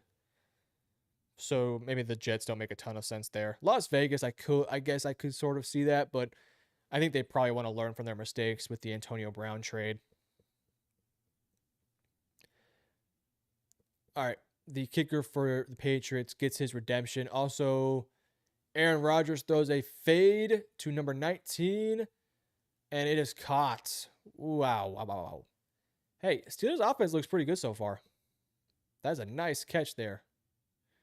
Inbounds. Does he drop it? Calvin Austin. They're going fast. They're inside the red zone. Are they going to hand this off or pass it? They hand it off to Jalen Warren. Jalen Warren is stuffed at the 3-yard line. Interesting. Yeah, I think a Tyreek Hill trade is actually very, very possible if this game continues going. By the way, the Colts are driving, and Jonathan Taylor breaks a...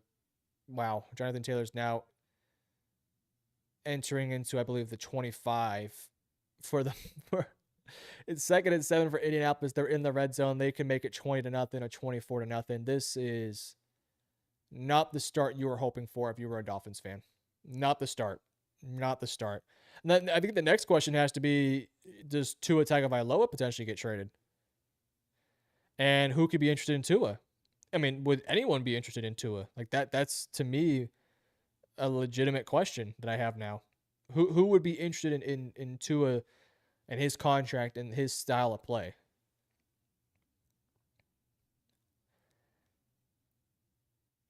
Browns also kick a field goal. It's 14-10 Cincy in that one.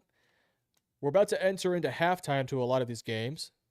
So if you guys have any questions about the first half or anything, let me know. Jason, been talk of Hill going to the 49ers. See how Brandon Ayuk, Jennings, and co do the season. Yeah. Actually, that's a really good point. 49ers would make a lot of sense, actually. Also, Jonnu Smith. Touchdown, Jonnu Smith.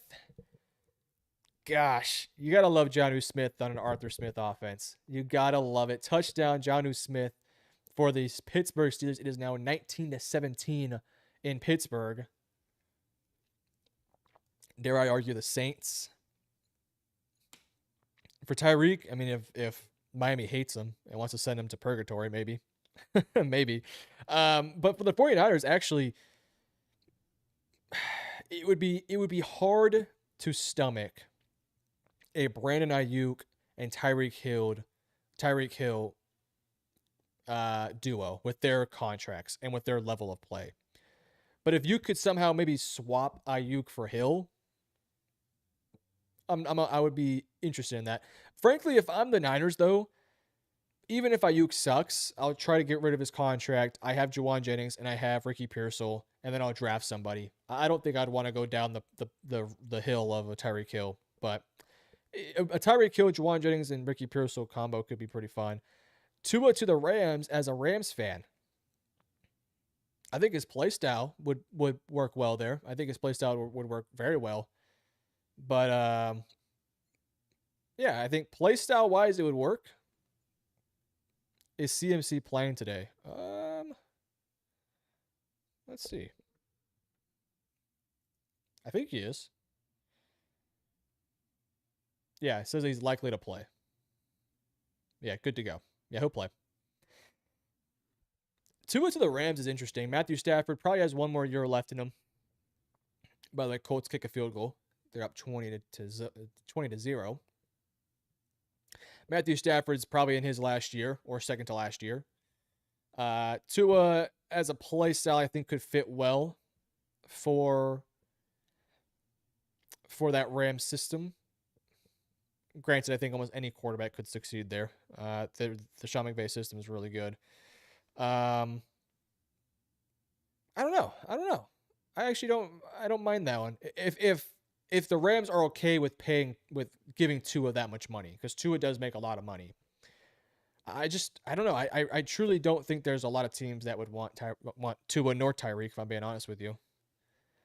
I think it seemed like Pittsburgh would be a spot for Tyreek, especially like a mid-season trade. I could see that, especially if they do end up getting a young quarterback.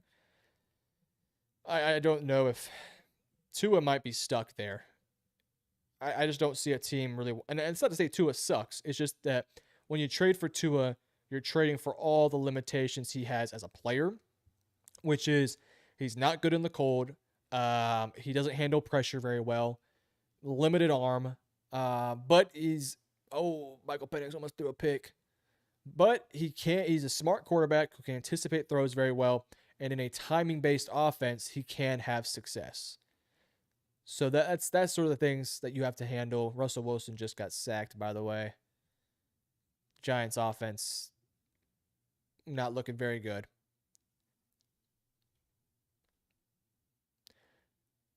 Not looking very good if you're a Giants fan on the offensive end. Not looking good. What else? Okay, the Falcons are lining up for a field goal here. We got halftime in some of these games. Halftime in Dolphins versus Miami and halftime in Cincy versus Cleveland. What else we got? Field goal is made for the Falcons. Falcons are now tied with Tampa Bay 10-10. Kind of was expecting a bit of a higher scoring game there, but we still have a full half to go. Yeah, Jacksonville, Carolina has been delayed. I'm going to see if there's an update on that. Let's see.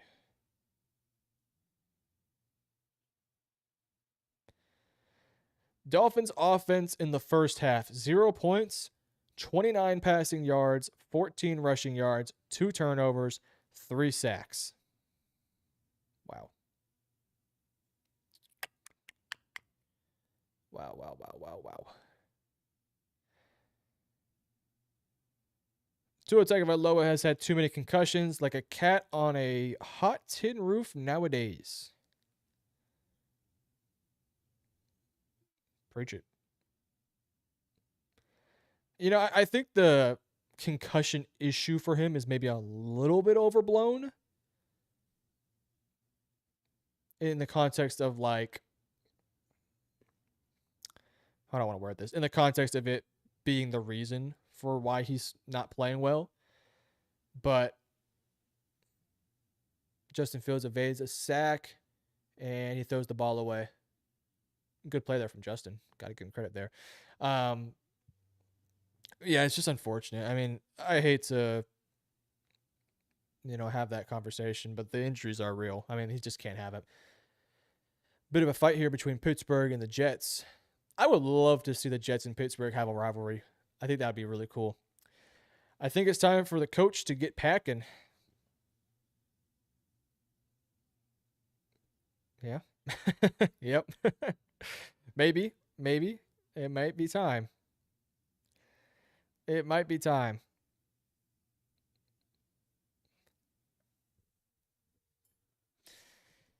It might be time for McDaniel to get ready to go to Cabo. I mean, Miami's pretty fun, too. He might just stay in Miami, if I'm being honest with you. I want to see what the stats look like for Drake May. 13 of 19, 145 and 1 touchdown. Not bad.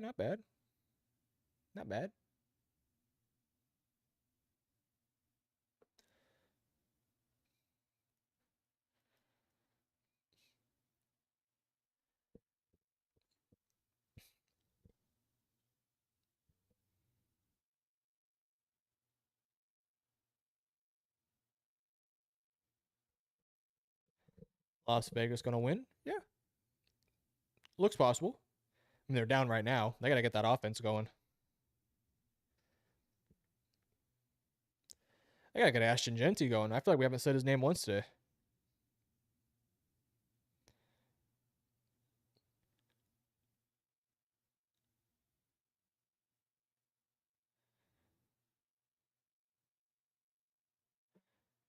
Oof, 2.4 net yards per rush. Not good, not good.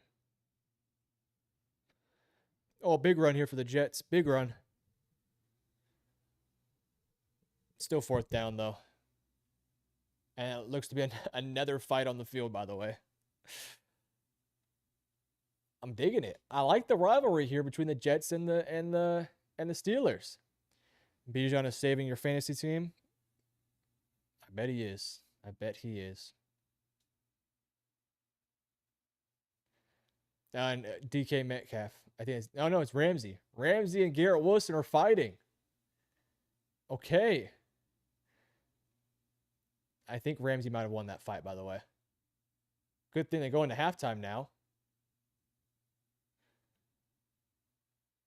They're going into halftime.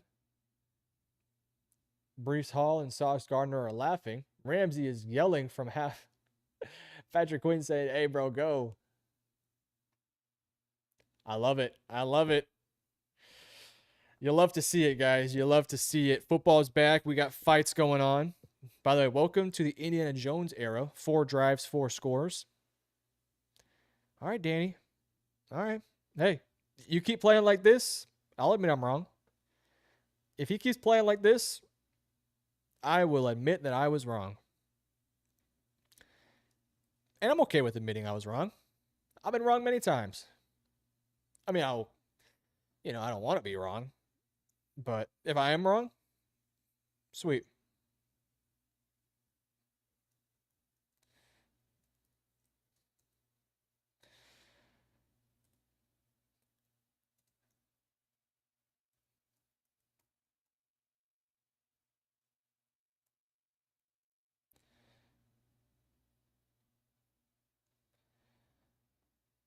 Third and 11.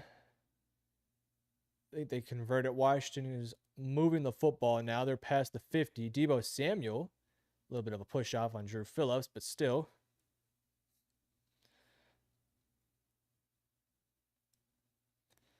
They're driving with 50 seconds left. This is a really good drive here for Washington. 2-minute drive here. Let's see if they can put some points up on the board. I mean, they're probably going to win this game. It's not looking very good for New York. Defensively, they're just not awake. Or, sorry, offensively, they're just not awake. Really, neither defensively either. Oh, big hit for Austin Eckler.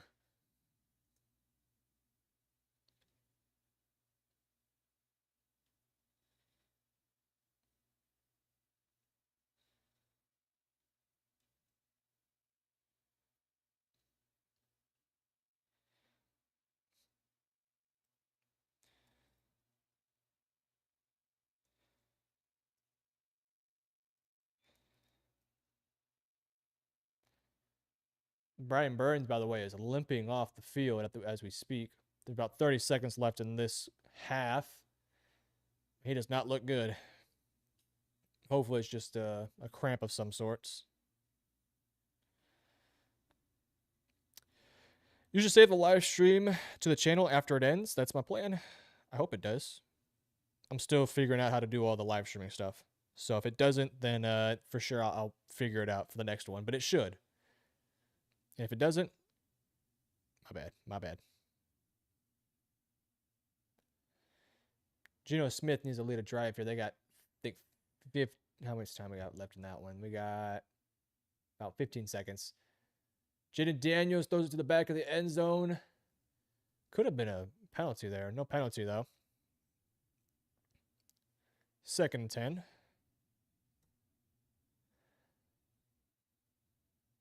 We get a timeout from New England, by the way.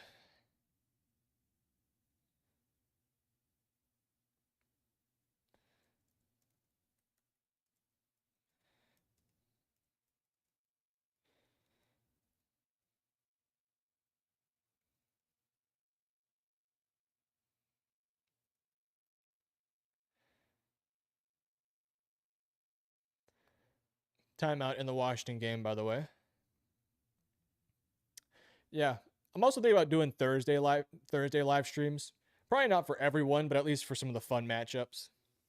Get to talk to you guys. Get to watch the games with you guys and give my thoughts and opinions of it. I'll be very active during the entire season this year. This year, I'm hoping to get a video out every single day. That is my objective. Every single day. Predictions, power rankings, team videos, anything. Anything and everything. Oh, Steeler, Raiders hit it to the outside. Do they have enough time to spike it? 8, 7, 6, 5. Get lined up. 4, 3. Spike it. 2 seconds left on the clock. It's like you're going to give Carlson a shot here for Las Vegas. Good drive. Good play there by Gino. Good job getting to the line of scrimmage. Jaden Daniels with a quarterback sneak up the middle, and it's snuffed out. They got time. Get off. Get up. Spike it. They got to spike it. No timeouts. Oh, they're going to call a play.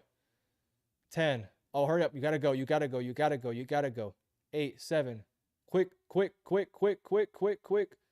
3. Oh, okay. Whew. 3 seconds there. That was very risky for the Washington Commanders. Very risky. All right, Carlson here with what is looking like a 50, maybe a big kick. And he misses it. Had the distance, just slightly to the left. Well, gotta love the late action in the half. I think Washington's going to kick a field goal here. Oh, sorry, there's a flag. We had a grounding call. What? Grounding? Oh, there's really nobody there. Okay. Haven't seen a grounding call in a while.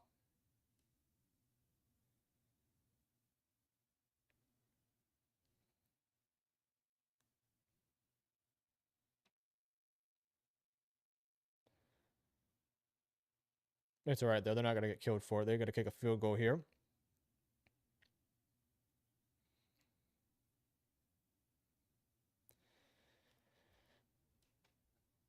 Oh, whoa. They didn't get to kick a field goal. They miss it? Am I tripping? What just happened? No, Baker just almost threw a pick. If anyone knows what happened in the Washington game, can you let me know? Was there a 10-second runoff? Or did they just miss the field goal?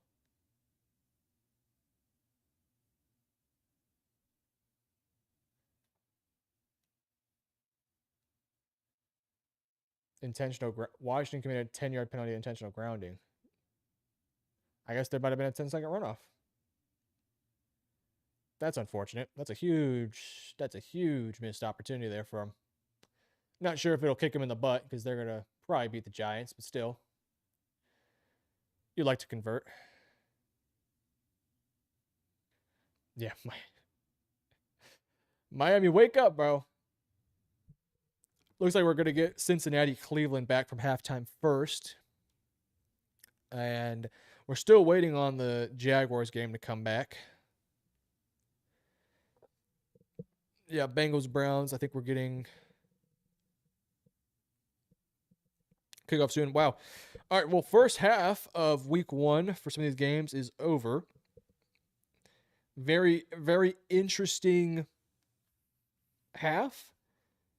I think I'm most disappointed in Miami. Being down 20-0 is just, that can't happen. It just simply put cannot happen. Poor game plan for Miami. Terrible execution on the offensive end. Offensive line looks bad. What's going on in Jacksonville? It's too hot. No, there's some sort of weather delay, I think. Just saw a video of the 49ers arriving at Lumen Field, and CMC was dressed and going into the changing rooms. Yes. I believe he will be playing. I believe he will be. To what extent, to what effectiveness, we'll wait and see. But he will be suiting up. I wonder how much they're going to use him in this game. I would imagine not a ton. Just try to get his legs back underneath him for a little bit. And then get him going. But we'll see. Um, yeah, Miami's got to wake up. They have to wake up. All right, we got kickoff here in the Bengals Browns games. Browns will get the ball first with an opportunity to either take the lead or cut into it a little bit. We'll see what happens, though.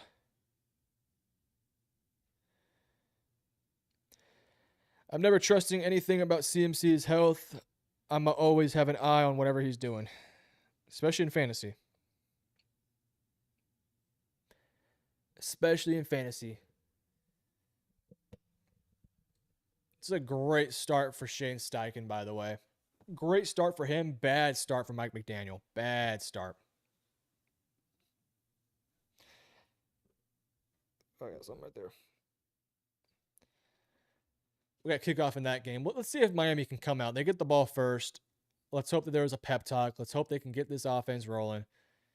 Tua, go down, put us the points, get the ball into Tyreek Hill's hands. Let's see.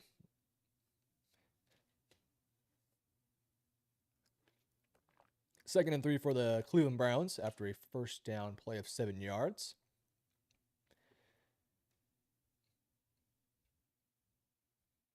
Hand the ball off, and it goes nowhere.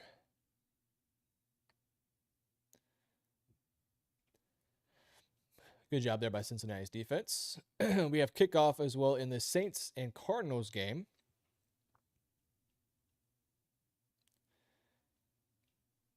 I still think those Saints uniforms are ugly. All right, come on. Come on, Miami. Wake up, wake up, wake up. Low snap. Tua hits it to Devon Achane underneath. Picks up about 4 yards.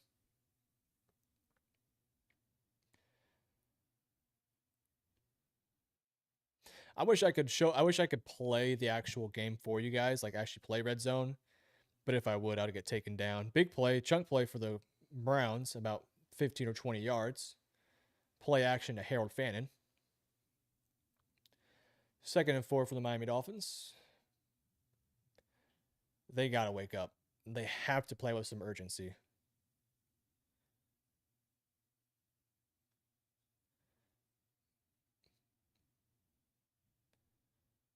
Yet again, Tua hits the underneath route to Devon Achane. Goes for about 3 yards. Looks like they're just trying to build a rhythm.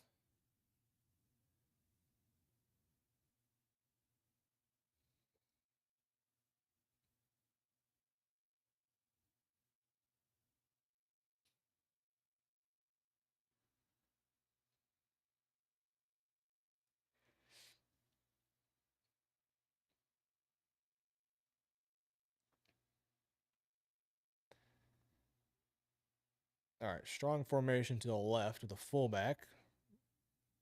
All right, hand the ball off to the left. Big lane. They get a first down. All right, some life, some life.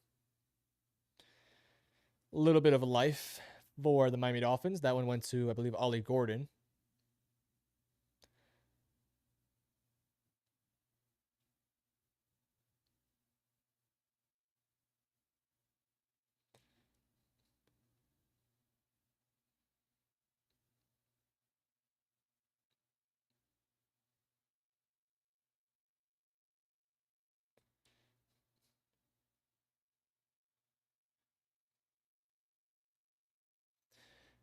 All right, snap, play action, another dump off. This one goes for 0 yards.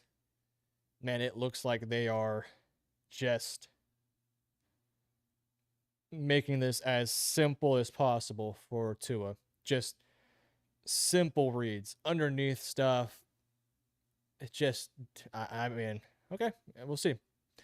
NFL knew what they were doing, putting Lamar in a position to play the guy who robbed his third MVP. Ooh. You think he was robbed? You think he was robbed? I low-key think so too. Although I would have voted for Josh Allen, just because I am somebody who will admit that Lamar has already won 2. Let's give it to the new guy. Tua with, again, another quick throw. I mean, they're giving this guy 0 steps back. He takes 1 step back, throws it. All right, let's see. We'll see.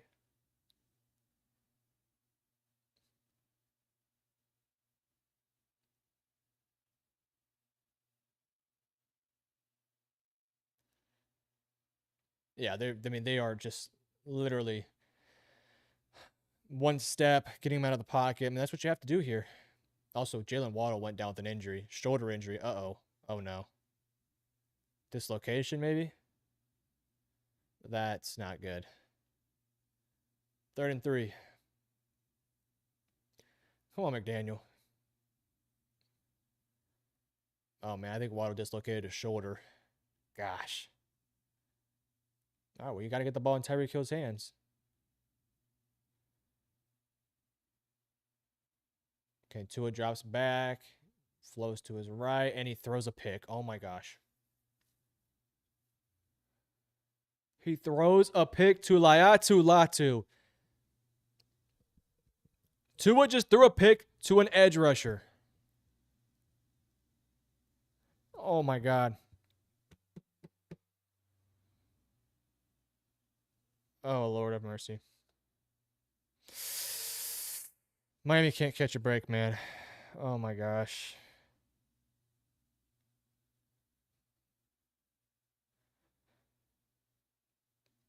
Man. By the way, the Jets did not punt in the first half for the first time since at least 1991. That's from Dove Kleeman. I don't know if you can trust him, but take his word for it. That is insane.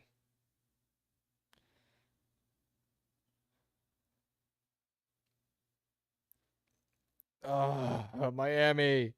What are we doing, dude? What are we doing? I want to bang my table. This is pissing me off. I will admit, Dak in 2023 had a super strong argument for MVP. So many people would have been pissed if Dak had an MVP. Preach it, man. To an edge rusher. Yep. To a freaking edge. Not even to a corner. To an edge rusher. Dak, I think Dak had the argument for 2023, but I think one of the things that hurt his argument for winning an MVP that year was who he was beating in that season. He was beating a lot of low-level competition, and I'm a Cowboys fan. I'll admit to this. Tua throws pick to an edge rusher. Dot dot dot. But yeah, I would have liked to have seen.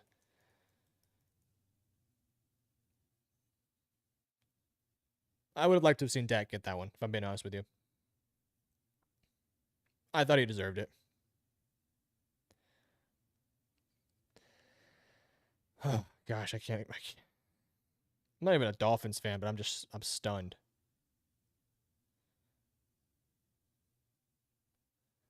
I'm absolutely stunned right now with what I'm seeing from the Miami Dolphins. This is as bad of a start as you could ever imagine if you were a Dolphins fan. I thought the Dolphins were going to be bad, but even I had a little bit of optimism that maybe they had enough talent on the offensive end to be competent. It is not looking good.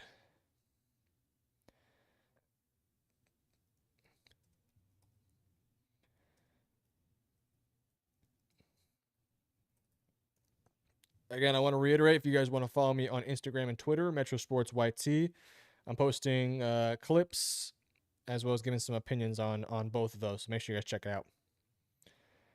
Tua, wake up, man. Dolphins fans going through it. Yep. Dolphins fans getting through it. Dolphins look worse than ... The Jets? The Saints? Yeah. A lot worse. Tua so far against the Colts. 9 of 12, 58 yards, 2 picks, and a strip sack. Wow. McDaniel is on very thin ice. McDaniel's, I mean, listen, buddy. Here's the thing. If McDaniels does get fired, probably not after this game, but soon. Sorry. I'm wrong. If he doesn't get fired after this game, he's going to get an OC job very quickly. Daniel Jones play action, throwing it deep. And he throws a, oh my gosh, what a throw by Daniel Jones. Alec Pierce for 36 yards. Oh my gosh. My Anthony Richardson take is aging like a McDonald's burger. It's aging poorly. I'm gonna have to make a Daniel Jones apology video.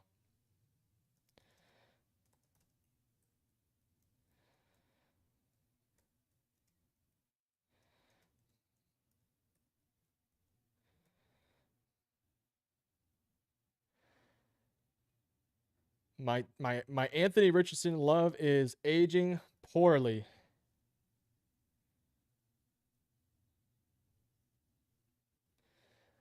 But I will stand on business for at least 4 weeks. At least 4. After 4 weeks, if Daniel Jones is balling, then I'll admit I was wrong. Colts are driving right now. They're inside the red zone. They're at the 4-yard line. We are witnessing a murder, boys and girls. Kyle Pitts is not being the savior of my fantasy team like we thought. Well, you should have drafted him first overall. All right. You should have drafted Kyle Pitts first overall, and this would not be happening. Instead, you probably waited to the last round.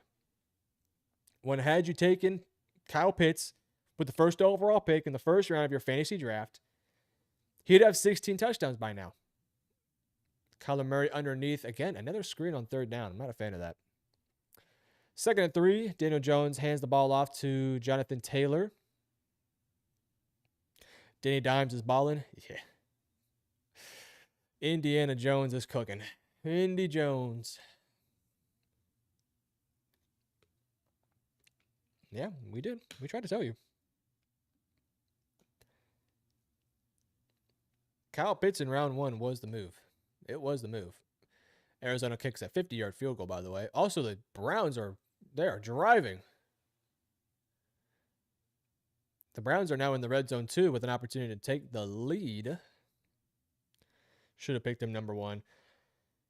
I'm sorry, but if you're drafting Kyle Pitts or CMC in 25, you're doing it to yourself, bro. That is true. That is true. Everyone knows you don't take those two. Everyone knows this. CMC, too injury prone. You just don't know what you're going to get from him. Kyle Pitts, I mean, you'd be lucky if you get 5 points from him. That's a good game for Kyle Pitts.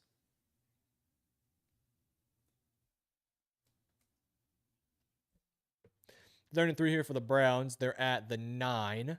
Sweep out to the right. Should be able to get the first here. Dylan Sampson gets the first. Oh, he gets brought down hard onto that turf. He's okay, though. Good game here for the Browns. I mean, they're staying competitive in this one.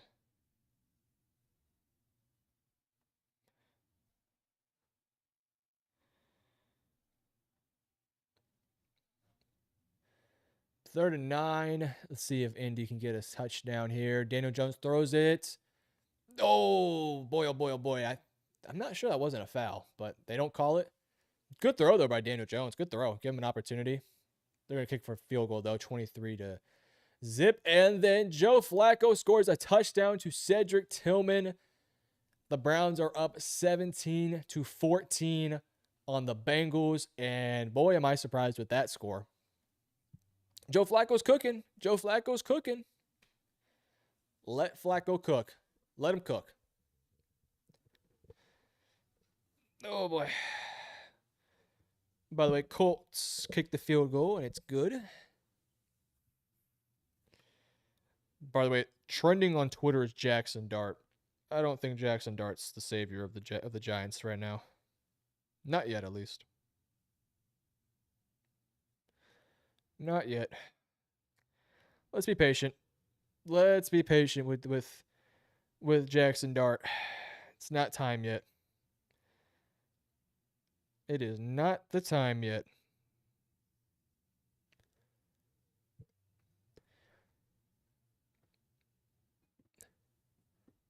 Arizona, big running play here. Big running play. Major running play. Big running play. Whoa. Who was that? Trey Benson with a huge play. Huge play for the Cardinals there.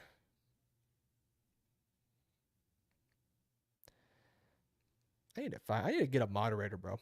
I need to get a moderator. How do I do that? I don't know. The Bengals are down right now. Yes, the Bengals are down 17-14. Jackson Dart is better for a young Malik. Russ won't let him shine. Yes, I agree. I think Jackson Dart gives them a... Oh, by the way, I think Steelers or Patriots just threw a pick, I think. Here's the thing. I don't think you should rush Jackson Dart out there right now. I don't think he's ready. Not that I think he's bad or anything like that. It's just he's not ready. Give him time to develop on the bench. He needs these mental reps. Um, I mean, if the team starts off 0-6, then yeah, I think it's time to let Jackson Dart potentially go out there. I would be more inclined to start Jameis Winston right now more than Russell Wilson, if I'm being honest with you. I just wouldn't want to rush Jackson Dart out there right now. There's no need to. There's no need to rush him out there right now. I would be very, very I would be very safe with that. Oh my gosh, the Tampa Bay Buccaneers set up a screen that looked like it was gonna go. Whoa, it looked like it was gonna go for a big gain, and Ryan Watts, the rookie Watts, made a great play there. Not Ryan Watts. What's his name?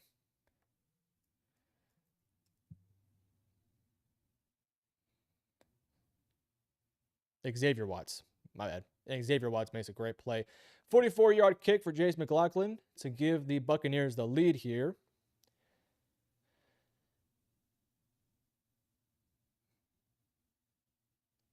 And it is no good. Boy, missed opportunity there for the Buccaneers. They want a penalty. There's no penalty on the field, though. Major miss there. You got to get that. Got to get it. All right, Jets punt the football for, I think, the first time of the game. I think Russ gives them the best chance to win games. I think so, too. Oh, we got more fighting in the Pittsburgh game. My God, it's the special teams now. I think Russ... It's really tough. It's really tough. With the way the game is going so far, it's not going very well. They have 3 points. Russell Wilson has not looked good. I have no problem if you start Russ or Winston. I just think you have to give time to Jackson Dart. I don't want to throw Jackson Dart into the fire so early that it ruins his development. I think that would be a little silly and not the right way to go about things. That's just my opinion, though.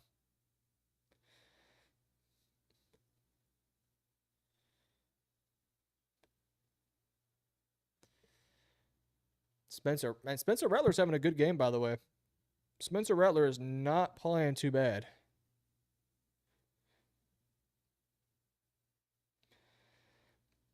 I mean, they're down 20-10, but he's 12 of 17 for 109. Oh, big play for Jacoby Myers. Big play. 23-yard reception there for Jacoby, who, by the way, is looking for a new deal. Hopefully he gets paid soon.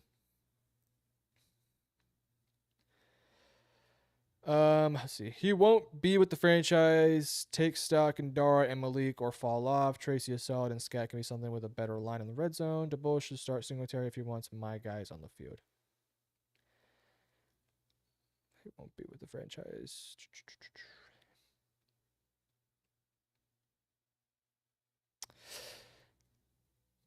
DeBoer, I kind of agree with you, Devin, in some ways.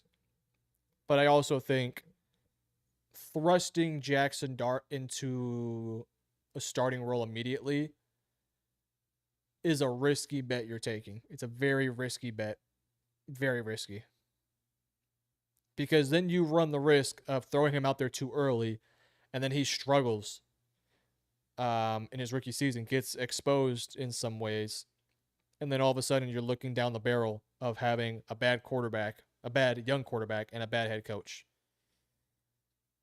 Genty makes a guy miss, makes another guy miss. DeBoer's job security is on the line right now, and he needs wins. I wouldn't trust Dart with my job on the line, and I sure as hell wouldn't trust Winston with my job on the line, so I get his choice. Yeah, I agree. I agree. I think DeBoer has a weird position right now where he can look at it from two ways. He can say, I try to win now with Russell Wilson, or I try to build for the future with Jackson Dart.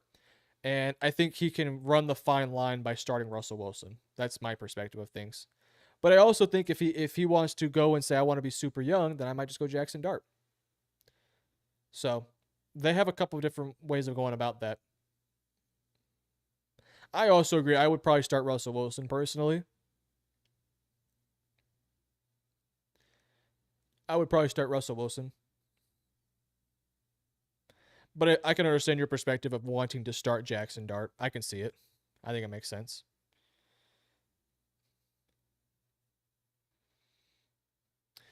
Raiders are now within the 5. They're at the 3-ish yard line. Let's see if they pound the ball here with Ashton Genty or if they try to make a throw to Brock Bowers.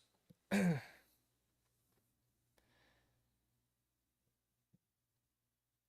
going to hand it off to Genty, and Genty scores.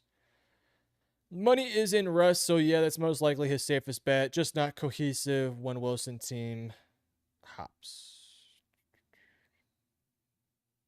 To be fair, it's not a lot of money. Russ is not making that much. He's a vet. He's not making much. Touchdown, Ashton Genty. His first touchdown of his young career. Shout out my guy. Oops.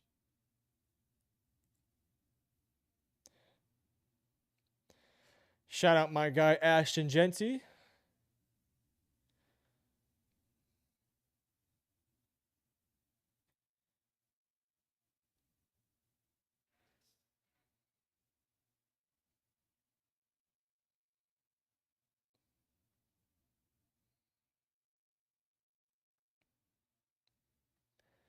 New Orleans Saints are driving, by the way. They're inside, really close to the red zone, and Spencer throws the ball away. Big thing for the Saints is just, can we keep Chris Olave healthy? Oh man, Rodgers just got smoked. Woo.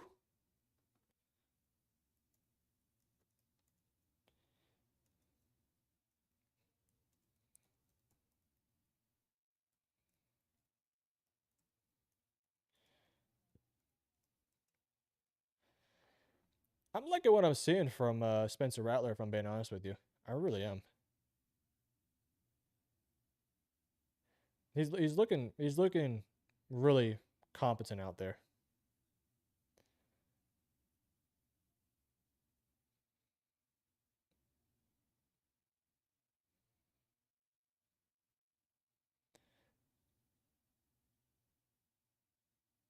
I think Panthers and Jaguars is about to resume, by the way, guys. So if you're a Jaguars fan, hang in there.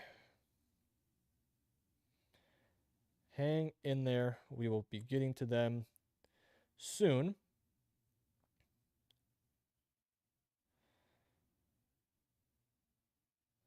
Spencer Rattler with the shot to the end zone, and good coverage there by Will Johnson. Will Johnson looks healthy there. That's good to see.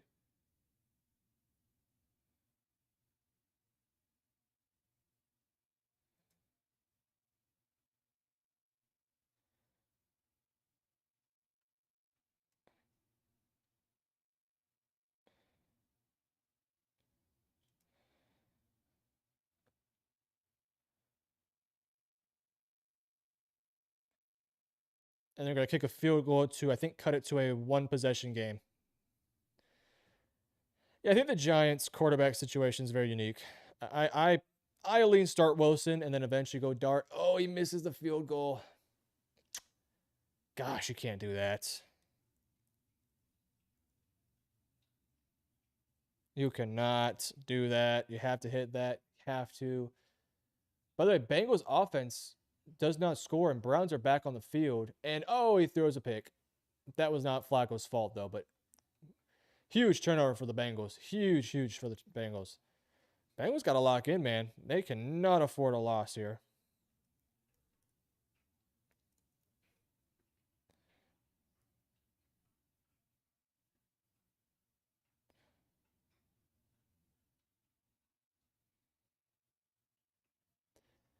Does he maintain? What a grab.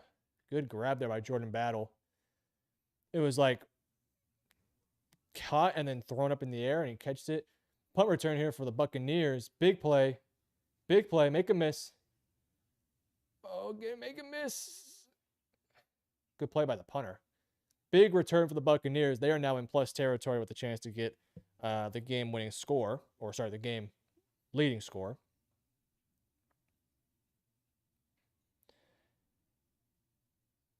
Is there an update on the Dolphins? That's what I want to hear. I want to hear there's an update on the Dolphins. Run here from Bucky Irving. The Colts have the ball again versus the Dolphins, by the way. Gosh. Dolphins are not on the field.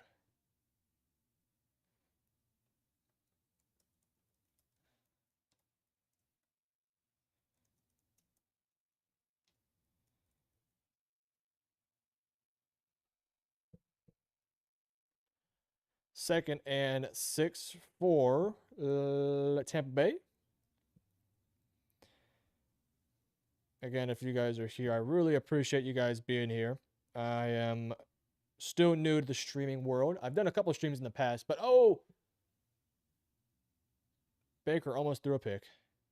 Yeah, I'm still new to the streaming world, and I plan on doing streams hopefully every Sunday and some Thursdays. But again, we'll wait and see. If something pops up, I'll let you guys know, of course. But yeah, I mean, hopefully you guys are enjoying. I'm having a lot of fun. Also, stay tuned after this live stream. I'll be doing a reaction to almost every game of week 1. We'll talk Thursday night. We'll talk Friday night. We'll talk every game up to Sunday Night Football. So stay tuned for that. That'll be up hopefully within the next 5 hours or so. Of course, I have to record that. Baker Mayfield with a huge run. He is now into the 10-yard line. Big play from Baker.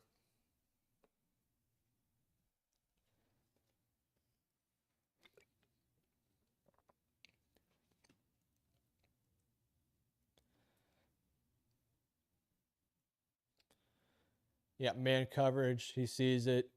Easy lane there for him.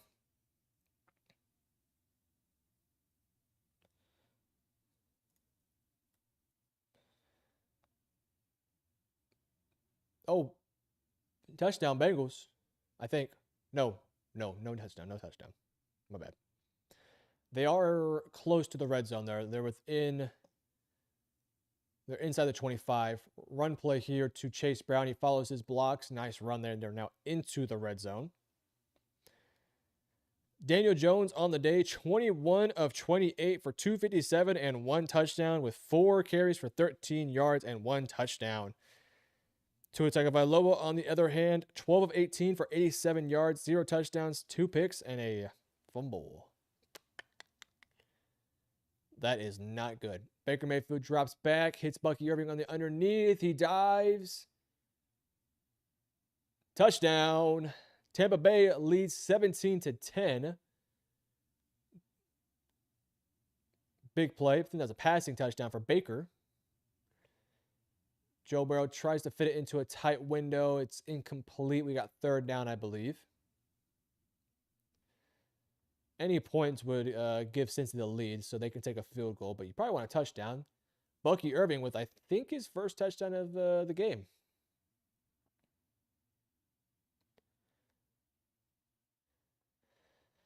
Come on, Bengals. Got to get Jamar Chase involved here. How much yards does Jamar Chase have? Jamar Chase. Wow. Jamar Chase has been a non-factor. 2 for 26. Shout out Denzel Ward. Joe Burrow hits Chase Brown, who's dropped immediately. Big tackle from Carson Schweschinger. Big tackle. Wow. Put him on his ass. Justin Fields, 3rd and 5. Those are strike to, I believe it's tight end, number 89.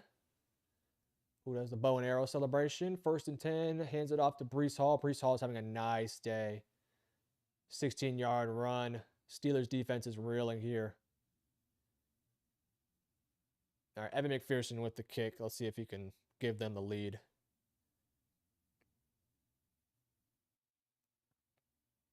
And he makes it.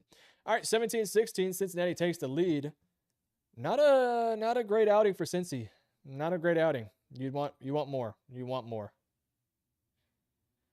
You want more.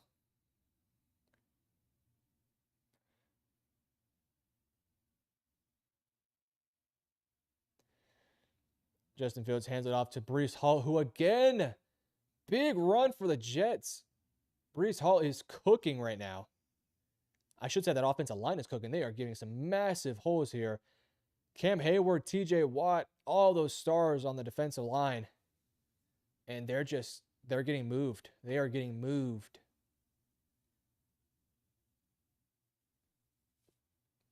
Let's see. Can the Steelers put it together?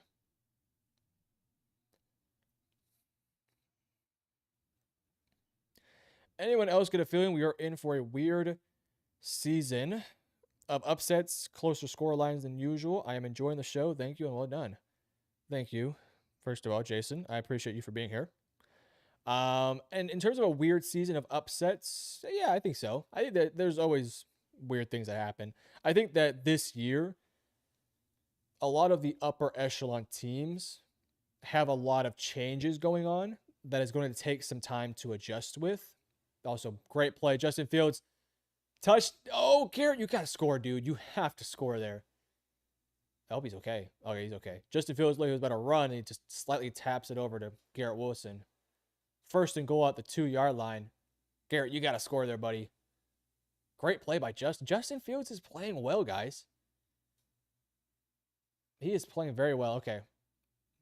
I'll get back to what I was saying here in a second, but quarterback sneak up the middle. Justin Fields. Scores? I think scores. And now. All right. Okay. Yeah, I think there's a lot of teams that have a lot of changes, like Kansas City, a lot of changes on the offensive line, Rashee Rice, Xavier Worthy, all that sort of things. A lot of changes for that team. Philadelphia, a lot of new defensive faces, new guard. Gosh, the Giants are struggling on the offensive end. The Lions, new coordinators, new starting center. A lot of those teams that were so good the past couple years, they have some new faces on their roster now. That's going to make things quite difficult. So we'll keep an eye on those. I was expecting a huge year out of Breece Hall last year, and I was super underwhelmed. It looks like they have unlocked him now. It's looking like it. Brock Bowers, 30-yard reception, by the way. It's looking like it. Breece Hall last year, it's weird. It feels like we put Breece Hall in elite conversations, and then you look at his stats, and it's kind of been underwhelming. But this year, he's having a day. He is having a day. What's his numbers looking like? 13 carries for 88 yards and 2 catches for 38 yards. He is clearly the lead back here. Isaiah Davis, 2 for 18. Braylon Allen, 6 for 9. Probably more short yardage things. So, yeah, well, I think let's not jump to conclusions yet on him, but it's looking really promising. That's what I will say. That's what I'll say. All right, Falcons have the ball here, 2nd and 10. Let's see if Michael Penix Jr. can put together a drive to keep them in this game. Hasn't been a pretty game for him so far. He is 13 of 23 for 144 and a touchdown. Not bad. Not ugly, but not great.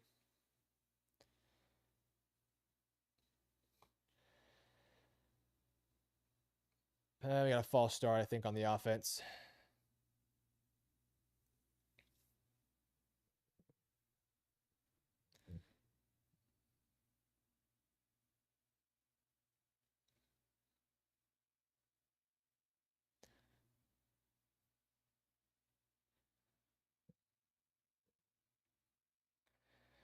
Let's see.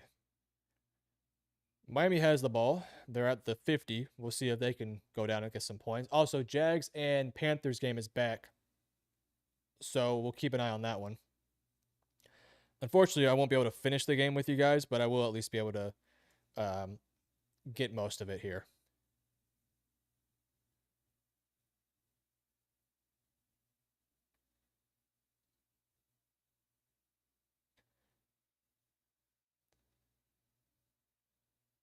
Penix throws, and it's complete for it's like an 11-yard gain.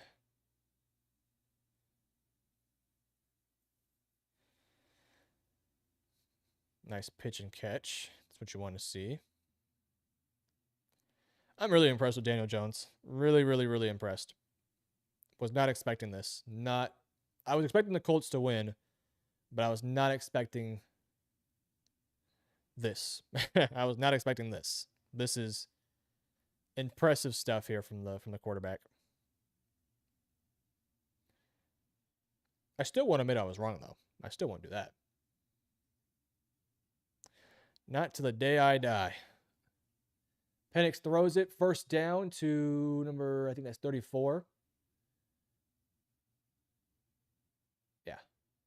All right, Flacco has the ball. 3rd and 4 with a minute and 20 seconds left. Throws it. First down to Cedric Tillman. Bengals offense has to wake up or else they're going to lose this game. And that would be a bad loss. Bad loss.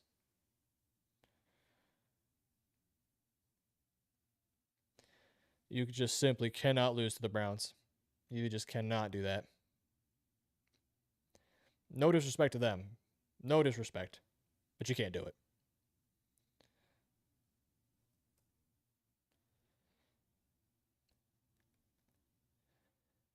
Atlanta hits Drake London. I should say Penix. They're now crossed into positive territory. Looking like they might get some points here.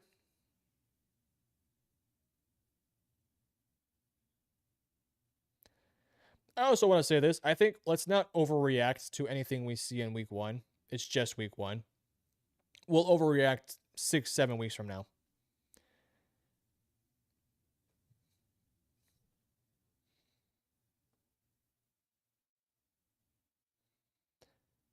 Oh my God. 4th and 1. Danny Dimes is out here cooking the Colts. Cooking the Dolphins. They're inside the 20. Quarterback sneak, and he gets it. Wow.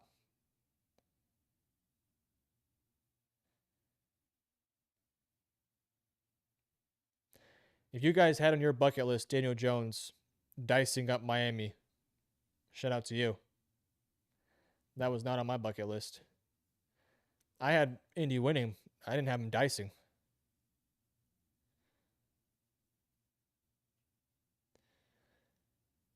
What would you guys say is the most shocking thing outside of the Miami loss? Or, yeah, loss. It's going to be a loss. What's the most shocking thing so far?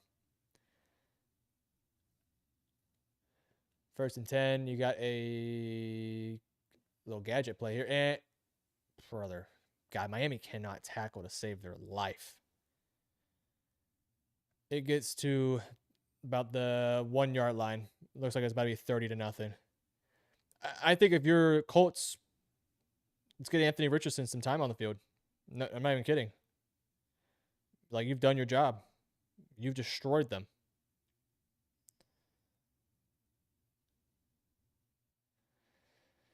Still hasn't scored. Yeah. That's stunning. It's really shocking. Panthers have the ball. They're driving here. And we got a quarterback sneak, I believe. I don't know if he got that one.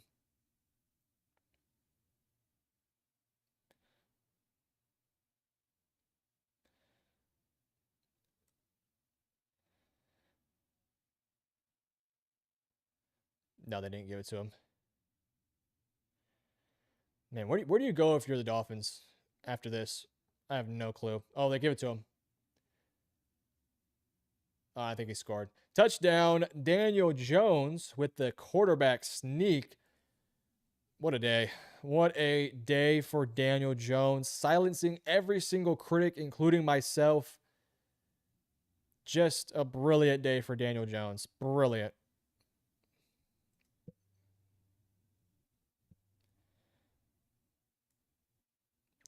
It's just, this is stunning.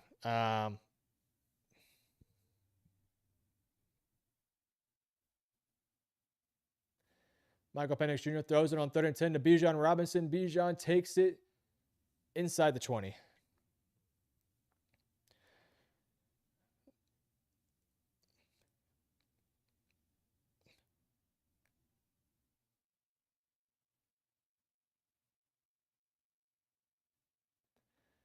Bijan runs up the middle, now inside the 10-yard line.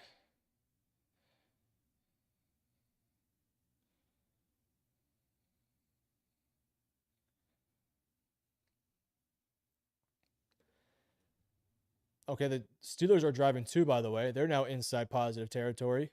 Big play to DK Metcalf. They got to score quick, and they got to get some stops. 26 points to the Jets. That's very disappointing. Very disappointing if you're a Steelers fan. But Rodgers is looking good. That's positive for them. We're going to run to the right here for a positive gain. 2nd and 5, they get stuffed. The Falcons do.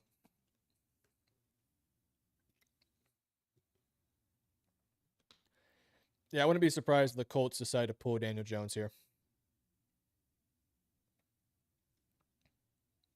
That's what I would do.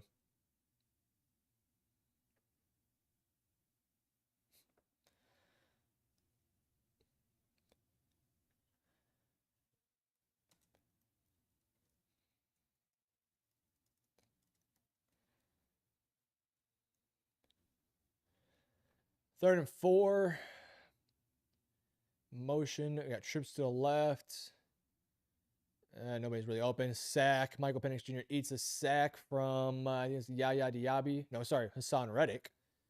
That's a good sign for Tampa Bay. That's a good sign. Hey, Metro. Nice to see you. Hurts. Mr. Jalen Hurts. Nice to see you, too. I'm not really happy with you, though. You beat my Cowboys. But it's nice to see you, I guess. I guess it's nice to see you. All right, Falcons are kicking a field goal here to make it 13-17. Still going to need another score to take the lead.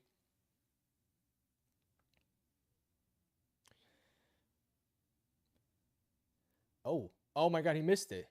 Oh, no, he made it. He made it. It, like, dinked off the goalpost. All right, 17-13. Yes, you guys are seeing the score right. 30-0. What is going on? Bryce Young, 3rd and 11, rolls out to the left with some interior pressure. He runs, 22-yard rush for Bryce Young. Good job there for Bryce. And he's smiling. He's smiling. That's what you want to see. Geno Smith drops back with a 4-point lead. Hits his tight end Brock Bowers for a huge play. 38-yard reception. Brock is roaming. Brock is having a very nice day, by the way. Let's see. He has... Brock has 5 receptions for 103 yards. 4th and 5 for the Browns, and they... Oh, Jerry Jeudy drops it. You have to catch that, Jeudy. Not a great thrown pass, but it's catchable. All right, Browns are still down by 1. Let's see. We have a 3rd and 8 here for Carolina with 3 minutes and 55 seconds left in the second quarter.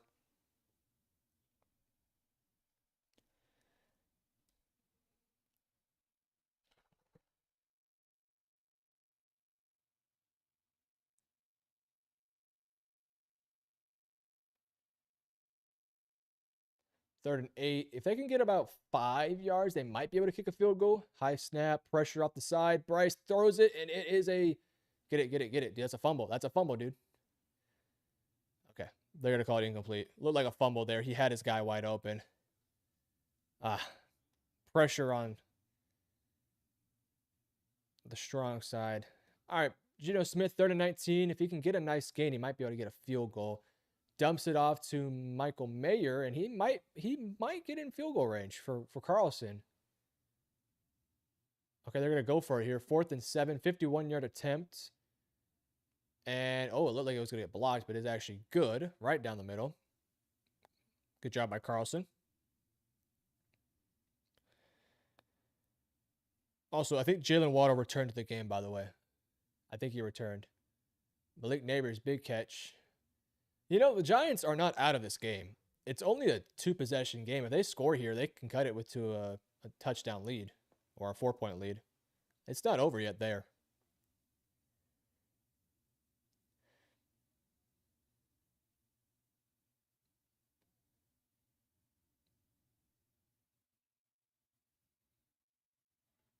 Oh, Russ got destroyed there. Oh, we got an Aaron Rodgers touchdown. Aaron Rodgers passes to Jalen Warren for a 5-yard touchdown. Rodgers is having a solid day, guys. He's having a good day. Rodgers is cooking. Ooh, there's a flag here. Malik Neighbors went up for a pass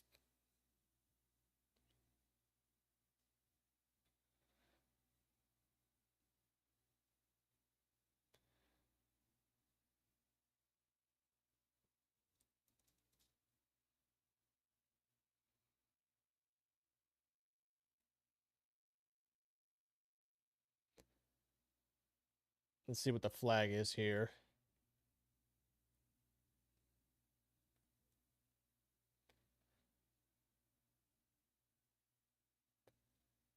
There's a touchdown on red zone.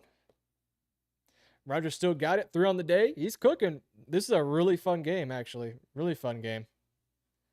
I was really thinking it might just be a Steelers blowout, but no, Justin Fields is playing very well right now. Very well. Which, if you're a Jets fan, that's got to be really positive.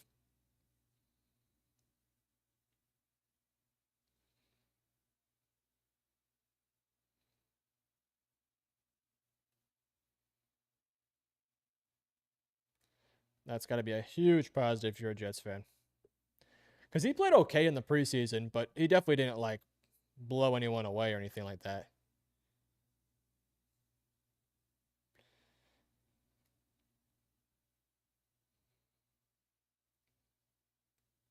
But it's a long season. It's a long season. Let's not jump to conclusions. He could be trash for all we know. Obviously, I hope not.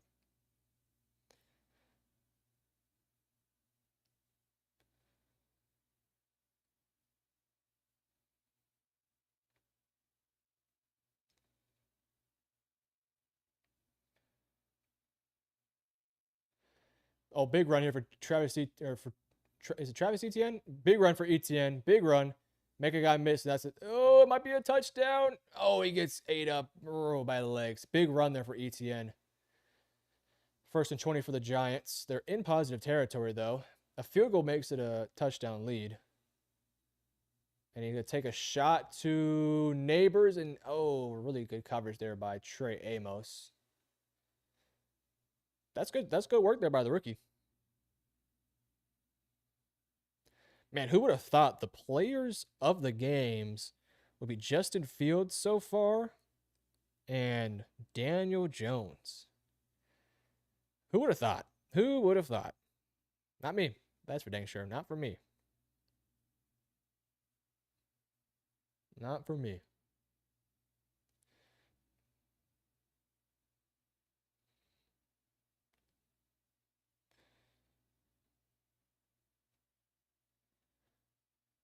Russ drops back, 2nd and 20, throws it. Short gain to, I believe, Scatabo.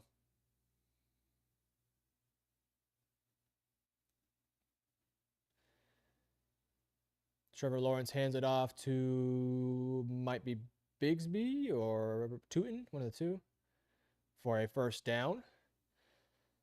Let's see if the Giants can get enough on the board here for at least a field goal. They got to get some points.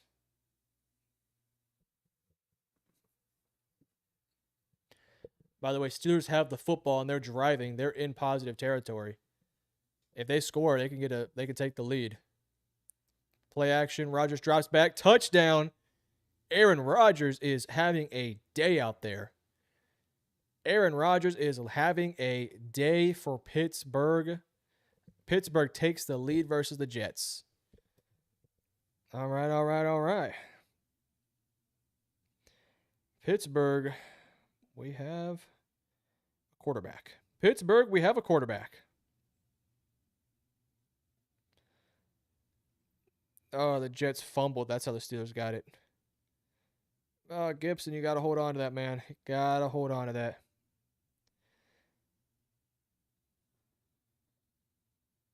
Jets fans in shambles. Aaron is having a great day, guys. Aaron is having a great day. Granted, the Jets defense is not that good.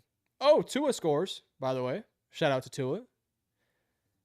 The Devon A-Chain for an 11-yard touchdown.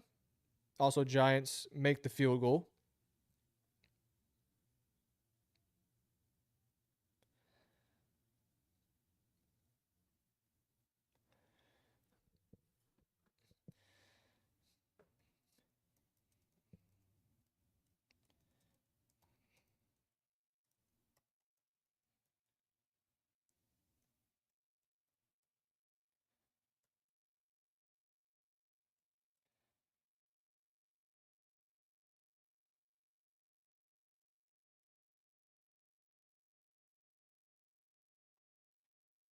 Oh, touchdown, BTJ. Jacksonville takes a 17-3 lead over the Carolina Panthers.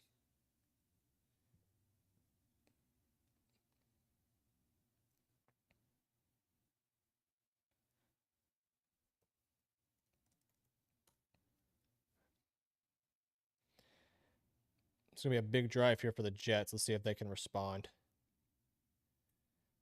You don't want to get the game. You don't want the game to get out of hand here.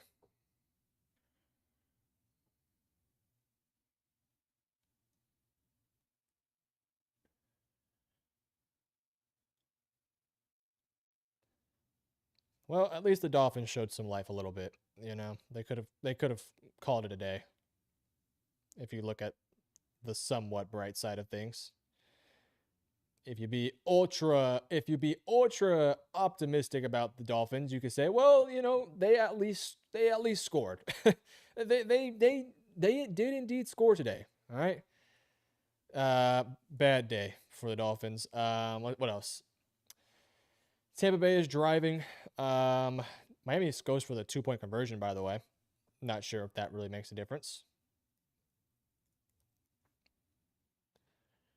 Patriots are down by 7. 2nd and 8. Drake May drops back, rolls to the right. Looks like he's going to try and run. Throws it. Quick little gain there. Let's wait and see.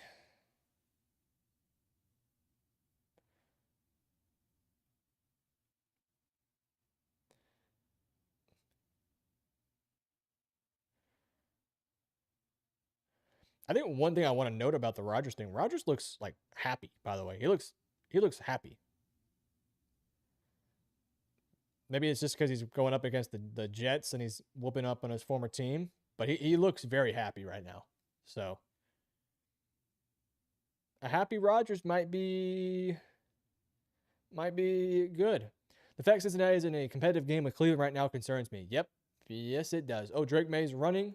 3rd and 7. He's going to take a decent hit there. And he's getting up a little slow than I would have liked.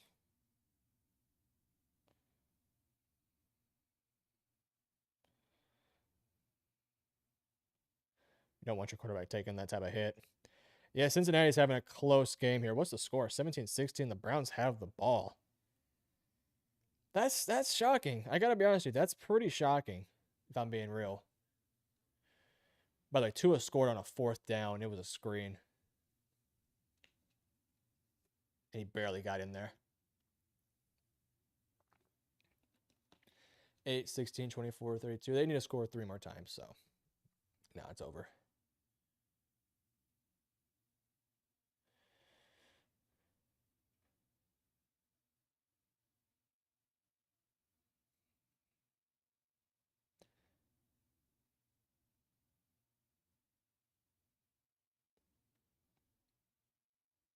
No. That was a cool play by Joe Flacco to Harold Fannin.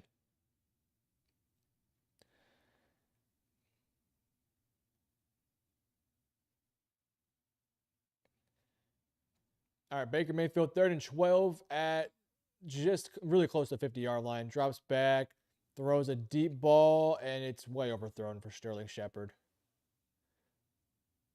You know, Atlanta's hanging in there, man. Atlanta is hanging in there. All right, Justin Fields on a 2nd and 14.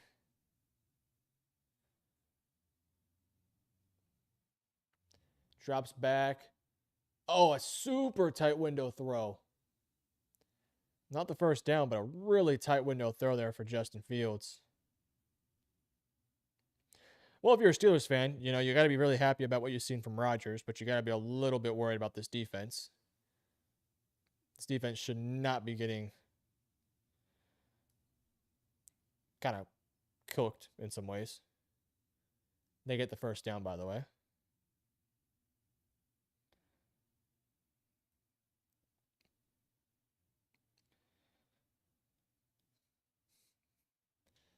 Joey Porter Jr. is looking banged up in some ways.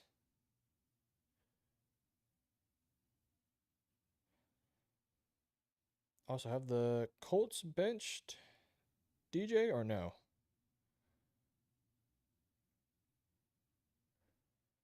I would imagine they probably, I don't know, I think they should.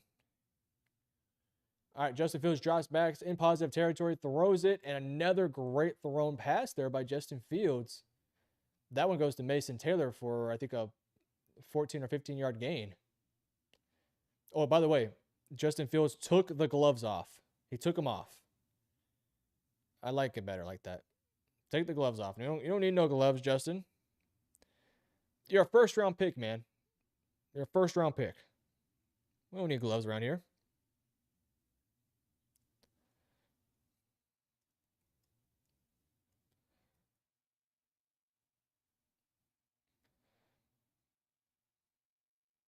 Yeah, no glove. No glove.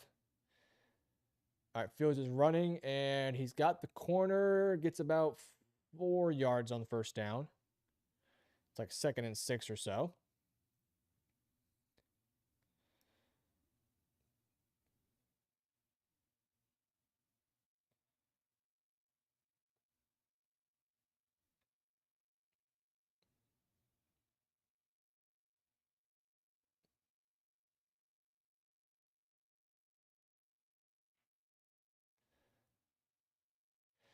One thing that Jets have struggled with, they're 4 of 2 in the red zone. 4 possessions, 2 touchdowns. You want to make that a little bit higher, but they're inside the red zone now.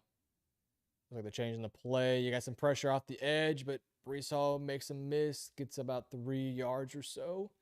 Sets up a short 3rd down here.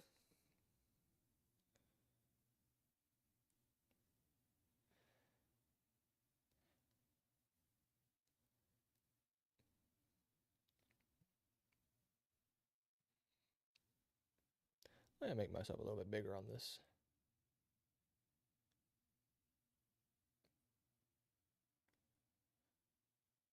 Okay, that's a little bit better.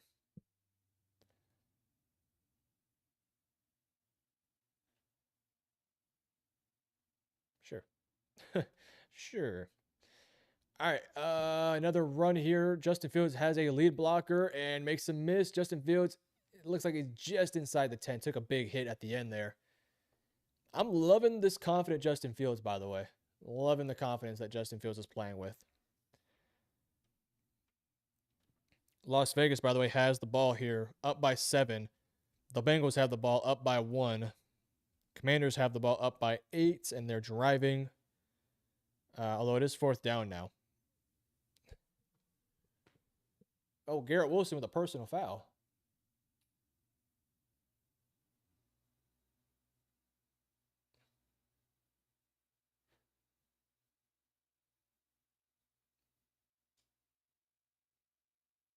I don't know what the foul was for.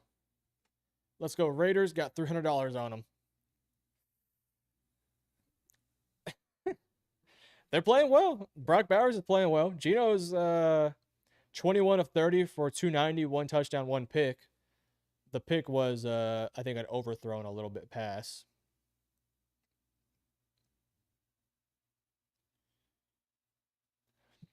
First and goal for the Jets.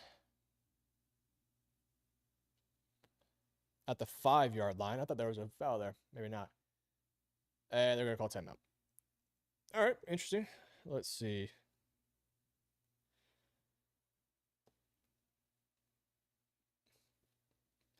Can we talk about how bad Bryce Young looks? Honestly, I haven't really seen too much of him on the thing. Let's see. Bryce is 7 of 15 for 47 and 1 pick. Whew. He does have 3 carries for 32 yards as well. I'm trying to remember the pick. Was the pick his fault? I don't remember.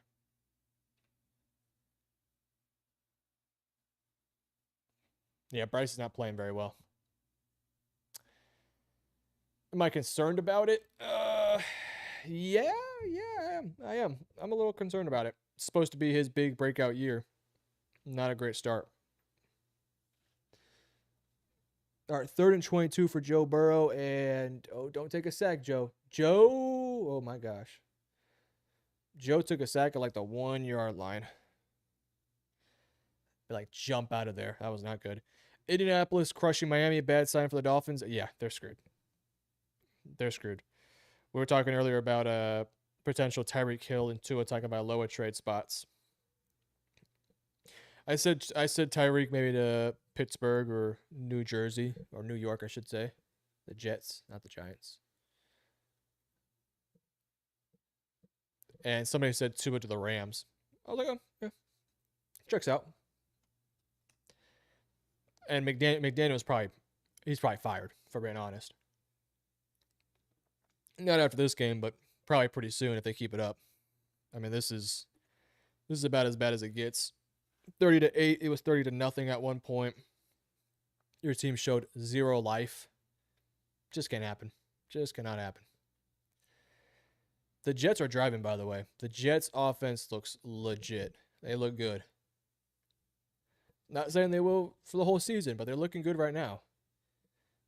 Fields, play action. Garrett is he was looking for Garrett Wilson on a quick slant, but he got held up with Ramsey and pressure right away.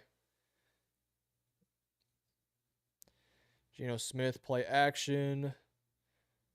Oh, makes a throw to Michael Mayer. Mayer's having a nice day.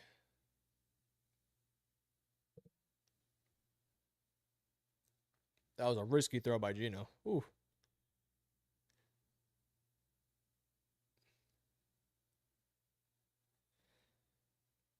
All right, let's see if the Jets can push it in here. 3rd and goal, down by 5.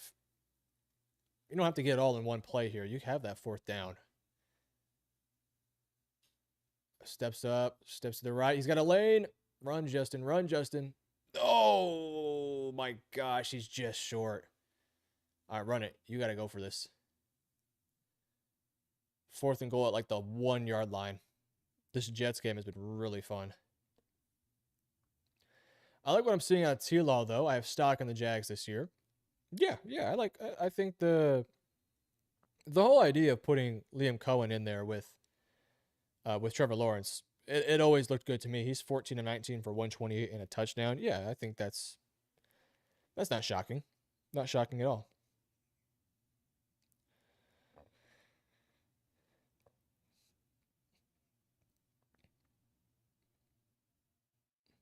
I'm a little surprised.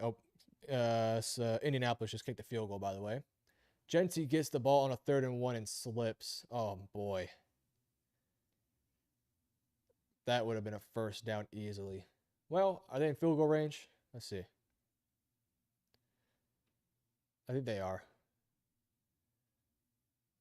Yeah, I think everyone was kind of I don't want to say overrating New England a little bit, but they kind of were. I think people thought that Vrabel was just going to be a miracle worker and fix every single issue out there. Well, that was just not realistic. It takes time. It takes development. You have a young quarterback. Let's see if Carlson can make this to, I would say, sort of seal the game. And he's up, and it's good. That feels like that might be game. Drake May hasn't played a great game. Arizona kicks the field goal, and it's blocked. They're still up by 10, though. Bad day for Chad Ryland. Bad day for Chad. Indianapolis kicks the field goal, and this is the one from earlier. 33-8 with 2 minutes left. I think Daniel Jones' day is probably over. What a day. 22 of 29 for 272 and 3 total touchdowns. What a day. 272 plus 272 passing as well as 26 rushing too. So that's actually, 298 total. Wow, what a day.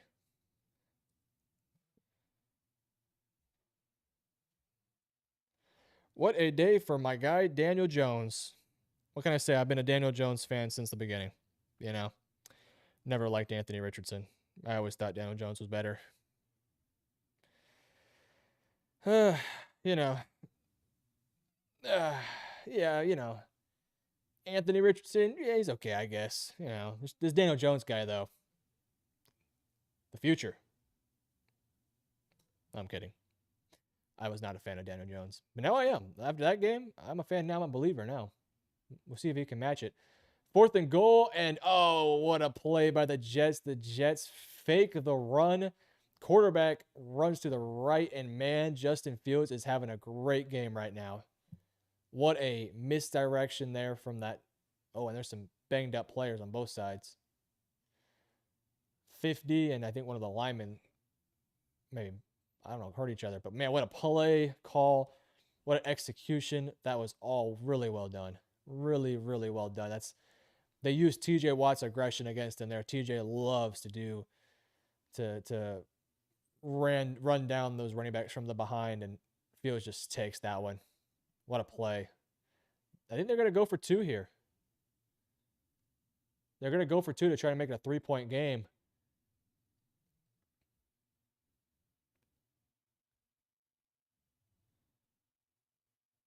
Spencer Rattler, 1st and goal. Oh my gosh, almost picked. All right, 2-point attempt here for the Jets. If they make this, it makes it a 3-point game. I don't know what I would do here. I'm thinking maybe some sort of rollout to the right, maybe. We got a timeout. All right. Timeout by, I would assume that's... Oh, the Jets call a timeout there. Aaron Glenn, what a debut, by the way. What a debut for Aaron Glenn. Miami, Indianapolis is at the 2-minute warning, which is a great news for every single Miami Dolphins fan. 2nd and goal, they run it to Alvin Kamara, and he is stuffed basically immediately. They are going to cut this to a 1-possession game, but they need to have some pace to them here. Oh my God, the Browns are inside field goal range. 2nd and 10 inside the 20 in the red zone. Don't fumble. And the Browns might very well be able to come up with a win here. Bengals offense has not been good. Spencer Rattler, play action. Nothing's open. He has to sail it. All right, well, you take the 3 points and you live to live another drive. All right, we're back here with the Jets. How confident should I be feeling in Tampa Bay pulling this one out? What's the score? 17-13. I mean, I haven't really seen anything from Atlanta that would give me much optimism. I would feel okay. 2-point conversion to the corner. That's a tough throw. No, missed it. I don't know. I would feel content, but I wouldn't be surprised if Atlanta wins. Oh, sack there from Flacco. If the Browns win this game, we got to talk about how Zach Taylor never has his team prepared for the first few weeks. Well, it's weird. One of the reasons why everyone thought they were playing their starters so much in the preseason was just to have these guys ready for this game. And they're losing. Oh, nope. They missed the field goal. They missed. Oh my God. The Cleveland Browns just missed the field goal to win the game or to take the lead.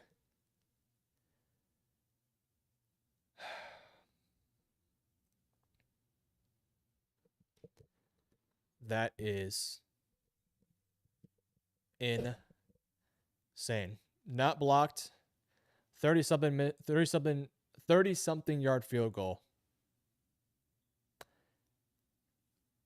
Oh man. That's unfortunate. Atlanta is in field goal range though. They're at the 26, it looks like, or sorry, 24 maybe. They stuffed the run early. Atlanta needs to score a touchdown here.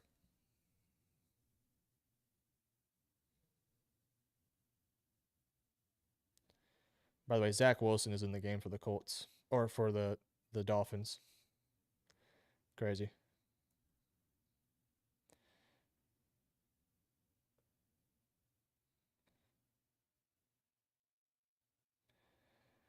Crazy. The field goal is good for the Saints. We also had I believe, a completion to Kyle Pitts.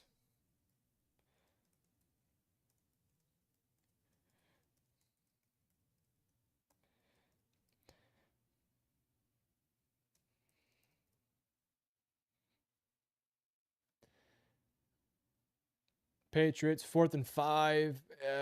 This is probably the game here, and I think they had a false start.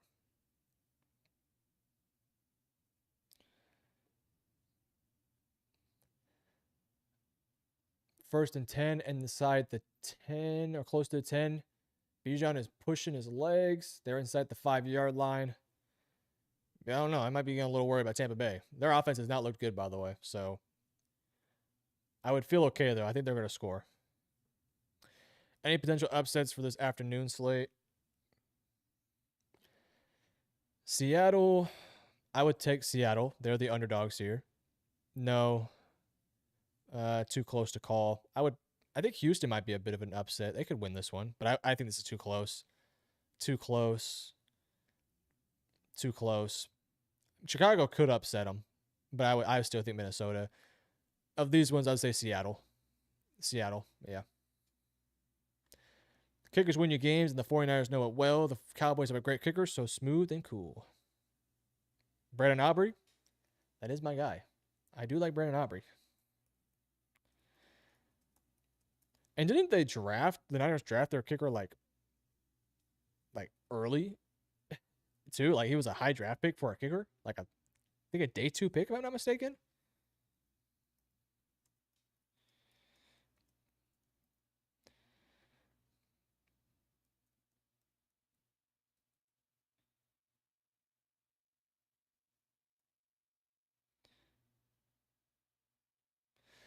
Shout out to the Colts. Big win for them. Huge, huge, huge week 1 victory for the Colts. They put people on notice here. They're putting people on notice.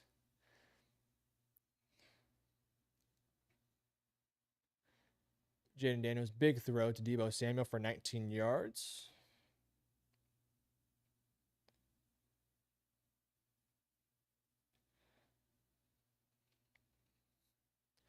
All right, 2nd and 15 for Rodgers here. Still in their territory, not in positive. 32-31. Who thought this game would be a high-scoring game? Not me. Rodgers has to roll out with some pressure, and it's almost picked off.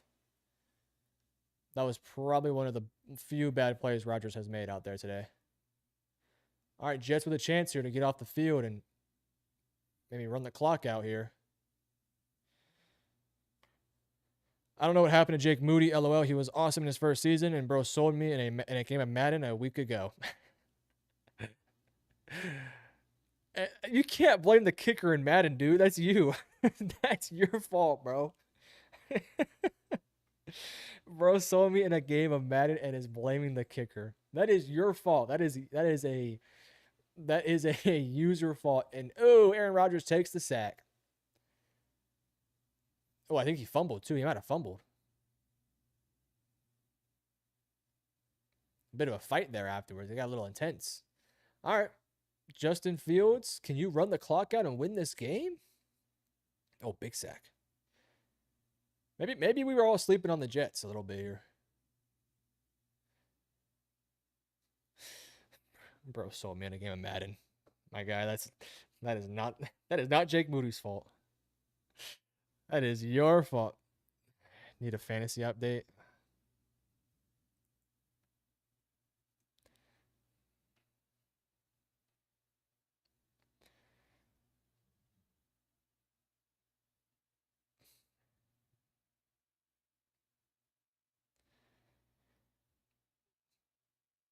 Oh, what has happened to my team? My team is playing terrible right now. That's okay.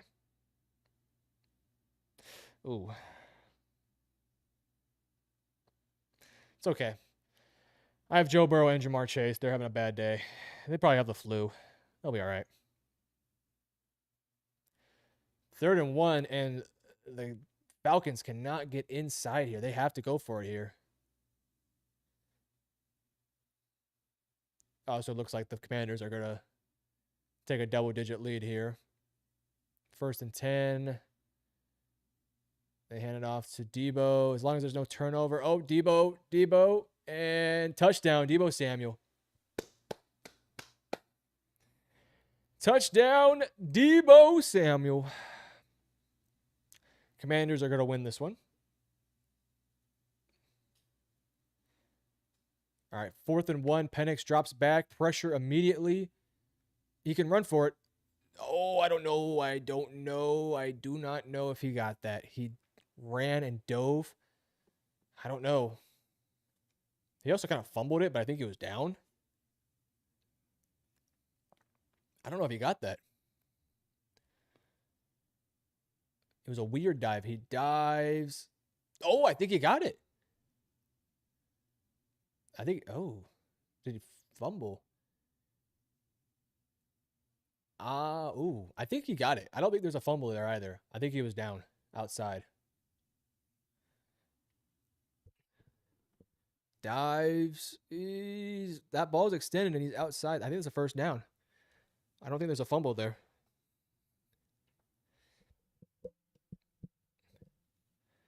Whew.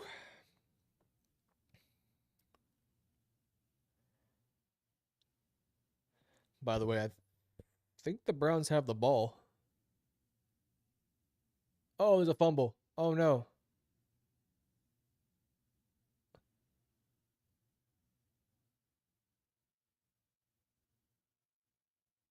Oh, my God. The Bengals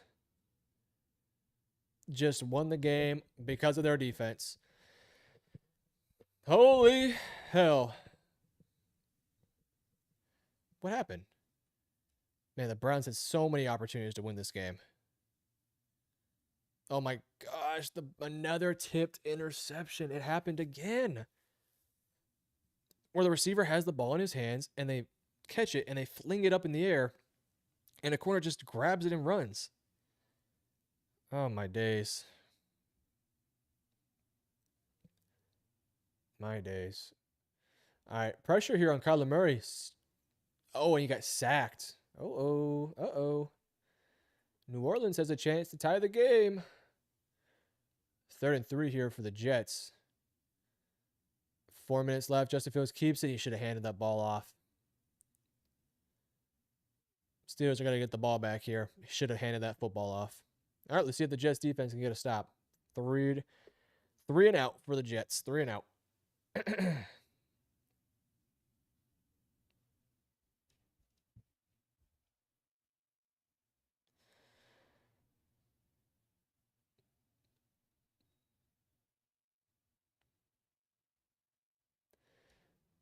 Gino on a 3rd and 20. He launches it up in the air, and it's caught. Wow. What a play by, I think that's Thornton. What a play. What a play by the rookie. All right, well, that seals that one. Raiders get the win versus the Patriots. That's an upset for some, not for me. All right, here we go. Saints had the ball with 2 minutes left. Not too far away from actually being able to win the game. What a drive this would be for Spencer Rattler. What an opportunity for him and Kellen Moore. Spencer Rattler's 22 of 34 for 184. Not a bad day.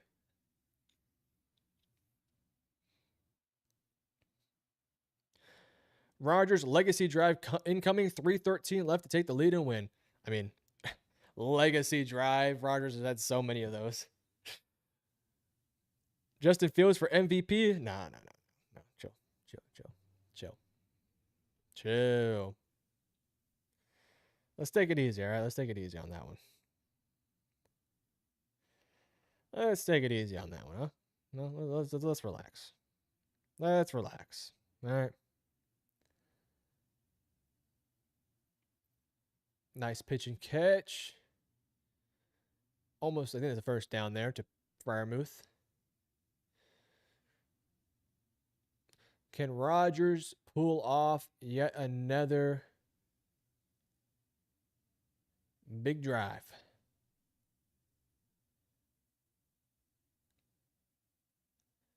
By the way, I think the Saints got a first down. Oh, pass interference in the defense. That's going to be a 15-yard penalty. Oh, we got some fireworks. We got some fireworks left in us. Let's see. Let's wait and see. We have some fireworks still to go.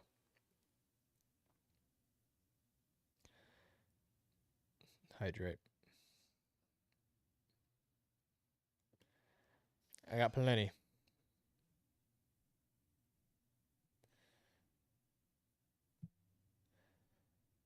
All right, 1st and goal for the Falcons. I guess they reviewed it, and he did get the first down. I thought he got it too, so that's a good call. 2:56. They're at like the 1 yard line. Yeah, I'd be sweating if I was a Bucks better right now. But they do have Vita Vea. Vita Vea might be able to stuff the run a few times. But can they do it for 4 straight plays?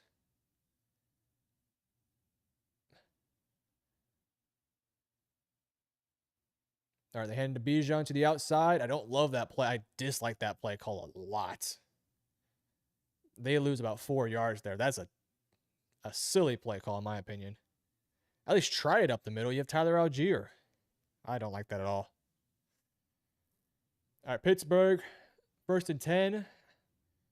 Throws a slant. Oh, my. Oh, what?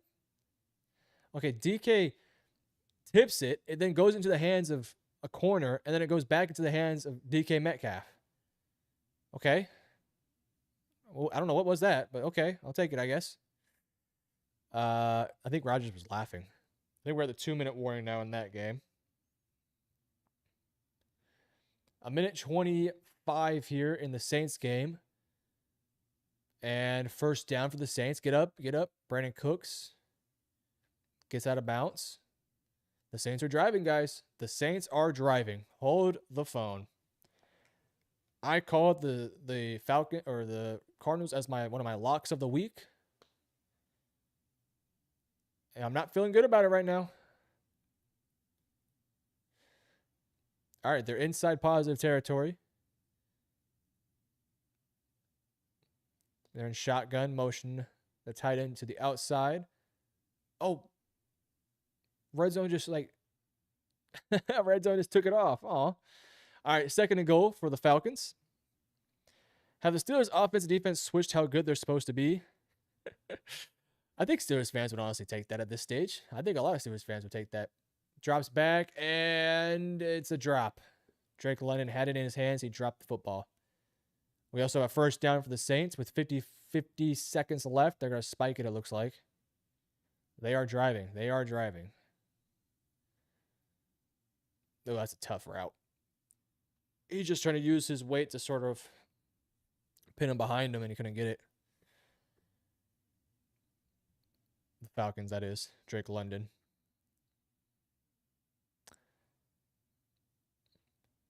Come on, Saints. No, don't come on, Saints. I want the Cardinals to win. That'd be a crazy upset. All right, Falcons here in the shotgun. Motion 34 in. Looks like we had a bit of a false start, but nobody called it. Drake London slant. Is it caught? Oh, they say incomplete. Well, they're celebrating.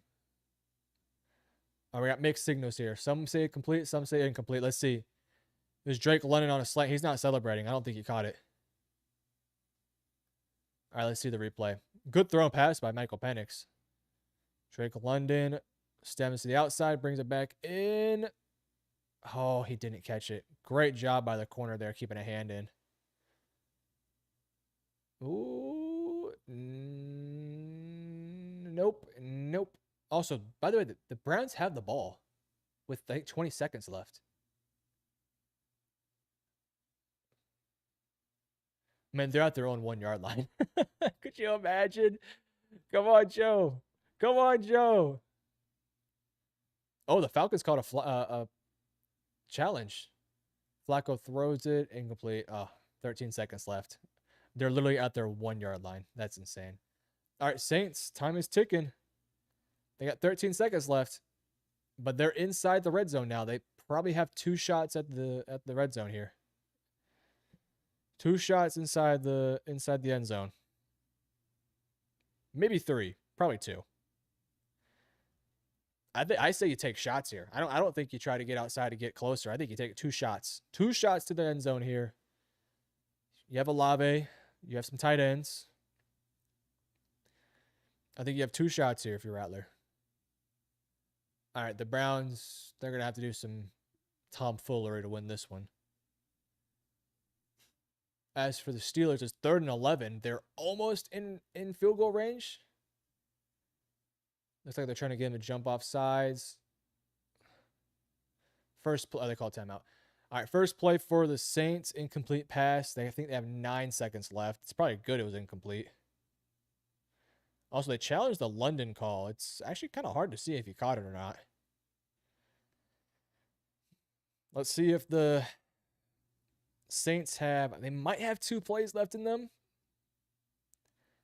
They might. It looks more like 1. I mean, if you run a quick out, okay. 3rd and 10.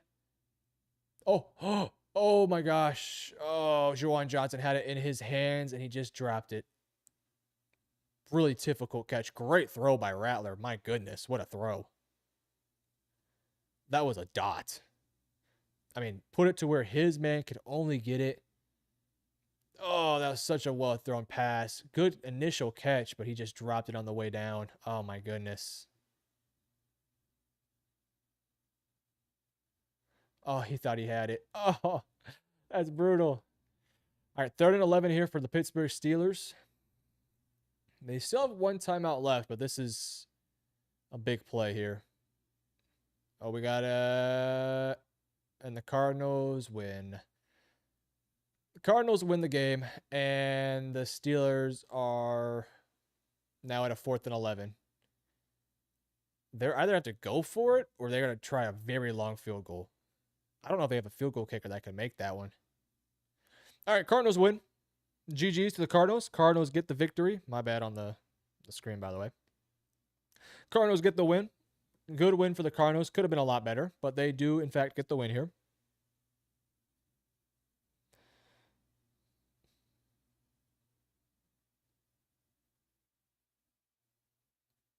They're attempting, I believe it's a 60-yard field goal here. They have Chris Boswell. I forgot about that. Chris Boswell was really good. And they drill it.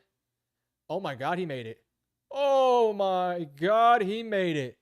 What a kick for Boswell. Wow. Wow, that's his kicker. That's your kicker. Okay. Congratulations, Danielle. I guess. Actually, no. That's not congratulations. That's a lot of points. I'm going to lose. What a kick. Holy moly. What a freaking kick. Oh, we got a penalty on the Falcons, by the way, and a penalty on the defense. Offsetting penalties. 4th and goal, by the way. I wouldn't say it's game here because they do have 2 timeouts in the 2-minute warning, but do you consider kicking a field goal here? Probably not. That's a really...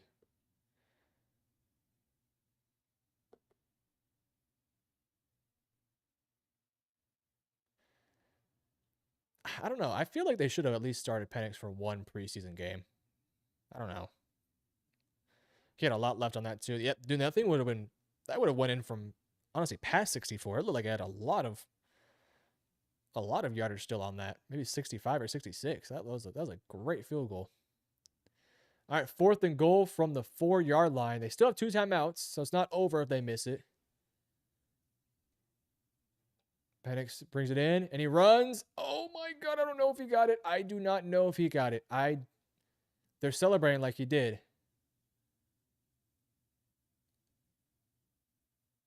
I do not know if that went in or not. They're celebrating like he did. Was his knee down or his shin? Let's see. He extends. Not in, not in, not in. Oh, that might have been it. That might have been a touchdown. Hold on. One more look. When that knee is not down, I think that's a touchdown. Wow, what a play for Penix. Falcons take the lead. Also, Jets have the ball. Dumps it off. They have 50 seconds left. Might want to call a timeout here, if we're honest.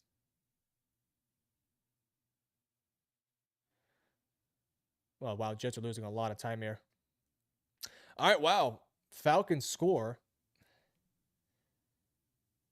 Come on, Justin. Go, Justin. Oh, boy. Tough coverage there. Hooey.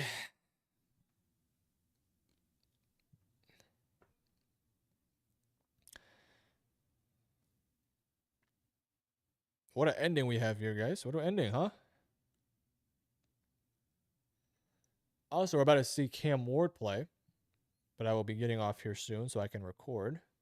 Actually, we're gonna see these next couple starts of games, but Once all of the noon games are over, I will be, besides the Panthers game, because that one's going to take a while, I will be heading off. Justin Fields has pressure, and it looks like he just kind of throws it away. It's now going to be 4th and 3 for Justin. They still have one more timeout. I wouldn't be surprised if they maybe try to do some sort of quarterback run of some extent. They're not far away from being able to go.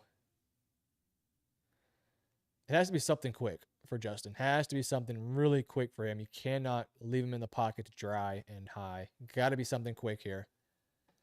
4th and 3. A lot of Steelers fans in that building too, by the way. You got a motion. There were a lot of people on the line of scrimmage. Delayed blitz. Picked up well. Run, Justin. Run, Justin. Run. Oh, my God. No, he dropped it. Oh, my God. Jalen Ramsey just knocked the ball out of Garrett Wilson's hands. And, oh, my God, Justin Fields made a great play. That was not his fault. Jalen Ramsey has won the game for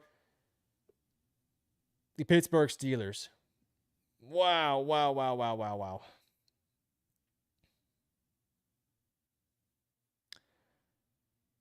Wow, wow, wow, wow, wow, wow, wow, wow.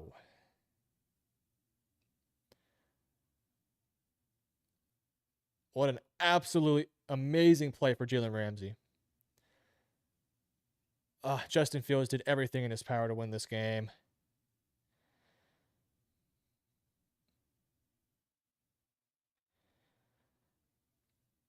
Huge win for the Steelers. Yeah, huge win for the Steelers. Honestly, look, if you're a Jets fan, boy, you got to feel pretty good about that.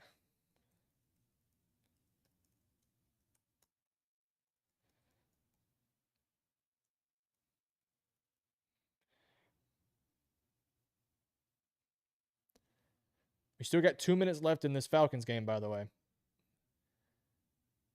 Baker Mayfield with a nice tight window throw there. Good anticipation to Mike Evans. All right, let me finish this. Fields was 16 of 22 for 218 and 1 touchdown.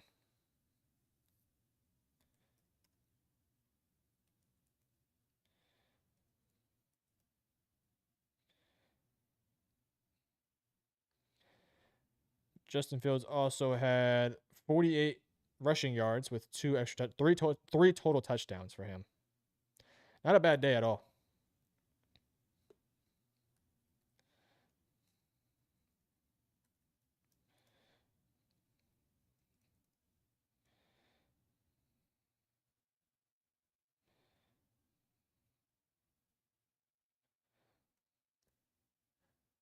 Oh, Cam got pressure on him, and he makes a nice dump off there to the running back to get the first down. And Pollard takes a big chunk play there.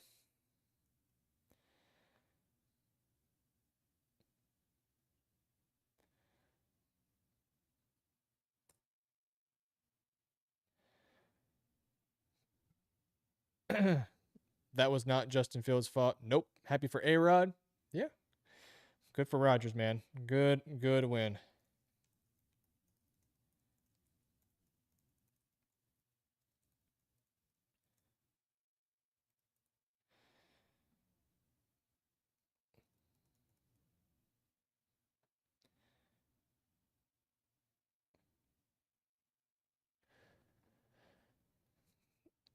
We're in, I think, 2-minute warning here for the Tampa Bay game. And then once that game is over, then, I mean, the Giants and Commanders game is still going on too. So we'll finish that one out too.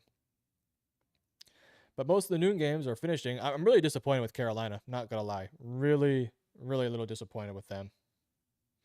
Thought they were going to play better. But I mean, there's still time. Let's wait and see the full game here. Interested to see how Cam Ward looks. Yeah, me too. Cam Ward. It's gonna be a tough matchup though for him. Very tough. Wow, what a day for Aaron Rodgers. Whoa, did not see this one coming. 22 of 30 for 244 and 4 touchdowns. That's how you make a debut, boys. That is how you make a debut.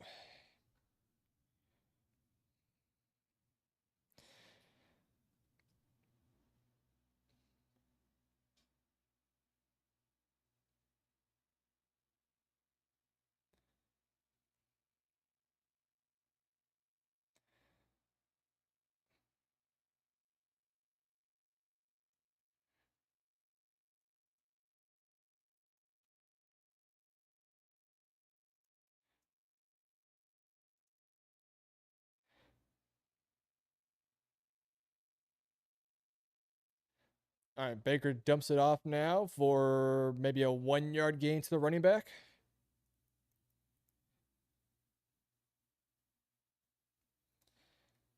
Had some pressure in his face.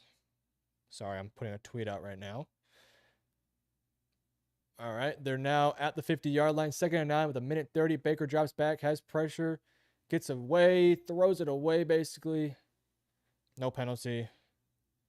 3rd and 9 now. They're only down by 3. They can take this to overtime.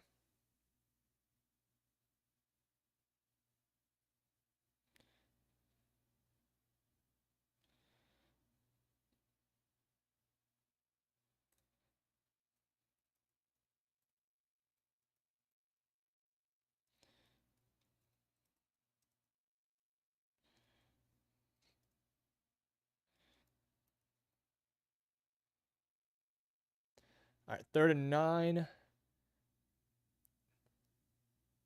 2 receivers on both sides.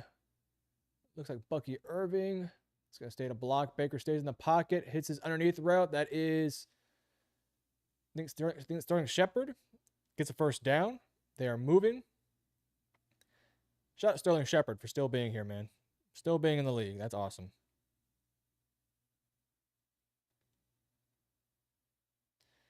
All right, Baker drops back. You have a delayed blitz from a linebacker. He rolls out to his left, and he throws it away.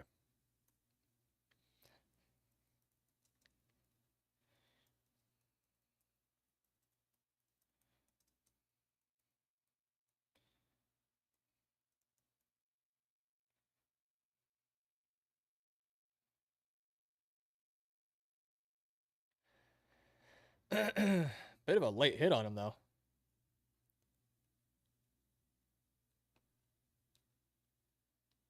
Oh, there's a flag on it. Oh, no.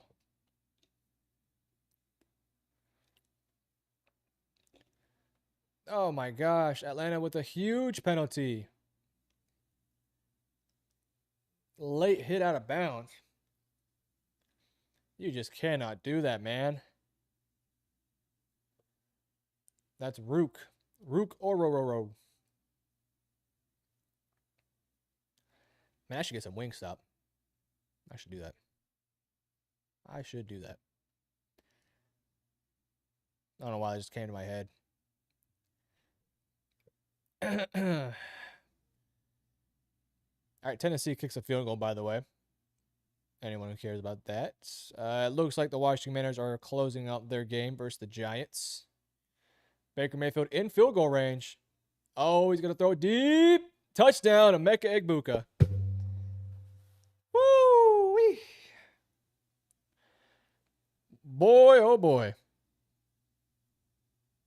Baker Mayfield with a huge touchdown pass. And this game is not over. We have 59 seconds left. What a day for Emeka Egbuka. Wow. Wow, wow, wow, wow, wow, wow, wow, wow, wow, wow, wow, wow. Wow. Wow. One-on-one deep in the end zone. Baker Mayfield with a great throw. And ladies and gentlemen, this game ain't over. Shout out Wingstop Ranch and Fries. Shout out. Shout out. Oh my God, he missed the field. He missed the extra point. It is a 3-point game.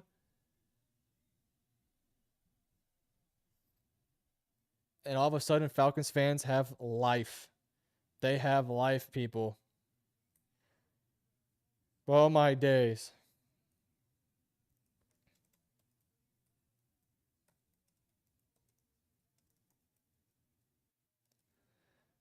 Yes, McCaffrey is playing, by the way. He is out there on the field.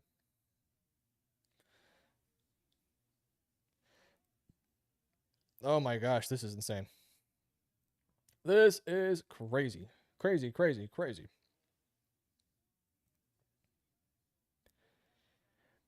You know what's crazy? Bijan Robinson, 12 carries for 24 yards. But he leads 5 receptions for 94 yards. It's a little worrying. It's a little worrying about the offensive line. Not going to lie. Not going to lie. It's a little concerning. Oy. I got Seattle winning this game. I got Seattle winning.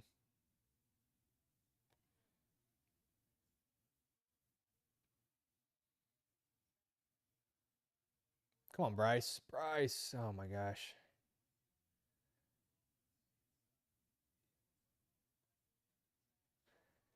Bryce Young, 9 of 18 for 62 yards and 1 pick. 15 carries, 54 yards for Chuba Hubbard. Ted McMillan, 3 for 32.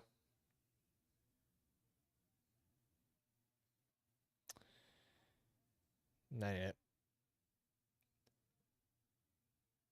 All right, blocking the back on the receiving team. Falcons have plenty of time though. 50 seconds, 2 timeouts. Work outside. Try to hit some seam shots. One big chunk play, and next thing you know, you're right there. Come on now.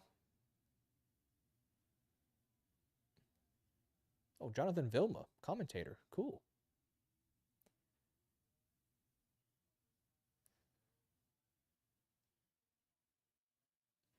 You need 3 chunk plays here. Chunk plays in anything 10 or more yards.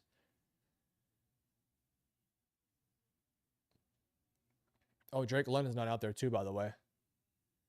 Pressure up the middle. Penix is roaming. He got some space to run. Big chunk play here. 12-yard gain.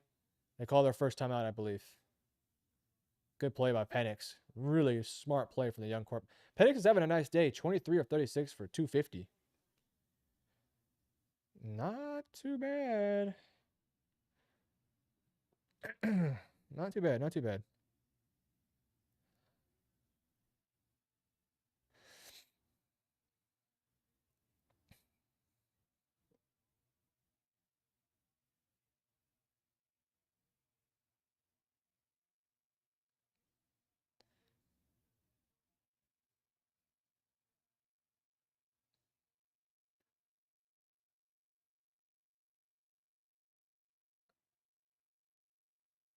Second and 5 for the Broncos. They're going to fake the dump off. And Bo Nix throws a nice throw to Cortland Sutton, I believe. All right. First and 10, 42 seconds. Penix drops back, throws it, hits it to the outside. Big play. Big play to Ray McLeod. Whoa. Okay. And he gets out of bounds too. 36 seconds. They're not far. Great throw. Maybe not perfectly timed, but well throw. He stays in bounds, gets an additional like 5 yards. This thing is not over, ladies and gentlemen. They're in a good spot here. They got plenty of time, 36 seconds and a timeout. They're already at the 50. They could get it. If they get about 10 yards on this next play. Okay, then they get it to Kyle Pitts. Kyle Pitts gets it, and he gets a big play. They call timeout. Call timeout. Oh, they're going to run. They're going to run. They're going to run. All right, they're stay at the timeout. Probably smart. Oh, no, they call it. All right, they call it timeout. Kyle Pitts on an in-breaking route. Big play for him. Show off that athleticism. All right, they use both their timeouts. So anything in the middle, you got to run up. You got to spike it. Give yourself a chance. Got to give yourself a chance to win this one. Young Ho Koo. Young Wei Koo, I think it is. Sorry, not Young Ho. Young Woo. Young Wei. I don't know. I'm sorry. Koo. Come on, Koo.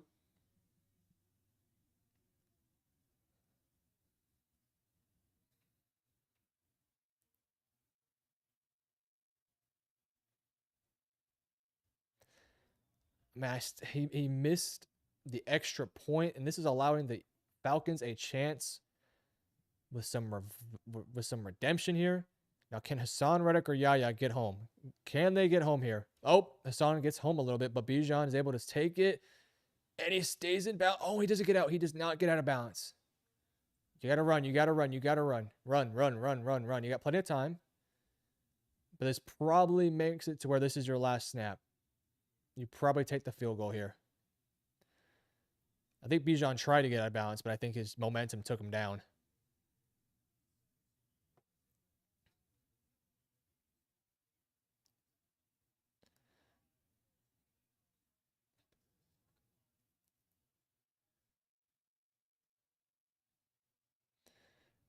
Jaguars are dominating the Carolina Panthers, by the way. Just not it.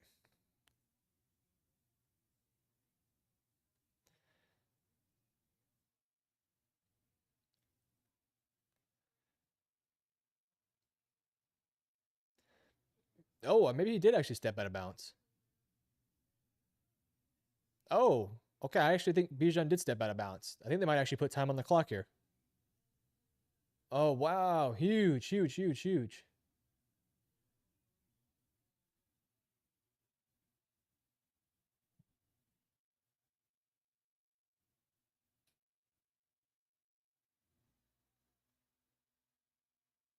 Wow, they put, I think, 12 seconds back on the clock. That's huge. That is massive. They could maybe take a shot in the end zone here if they really wanted to. I don't know if they have a weapon out there. Maybe Pitts? Do you try taking a shot to Pitts? No, go red zone. Go back to the game that matters. All right. Sometimes red zone just does some silly things. Go back to the game that matters, dude. All right, here we go. 2nd and 4, 21 seconds left. Michael Penix Jr. with the chance. Could be a little bit difficult to take a shot. If you're going to take a shot, it's probably some sort of seam shot to Pitts. If anything, you're probably just trying to get 4 or 5 yards here on the outside. Yeah, there you go. He hits Pitts on the outside. He gets about 4 yards. You got 16 seconds left. You can run something up the middle, but you have to run. The last thing you want to do here is have the clock run out. You just do not want that. Or negative play. Can't do that either. I mean, you could take a shot down in the end zone if you really wanted to try and win the game now. It's going to be tough, though. It's going to be tough. If you're going to do it, it's going to be this play, though. If you're going to get it, it's going to be this play. If not, you get out of bounds, you tie the game up, you go to overtime.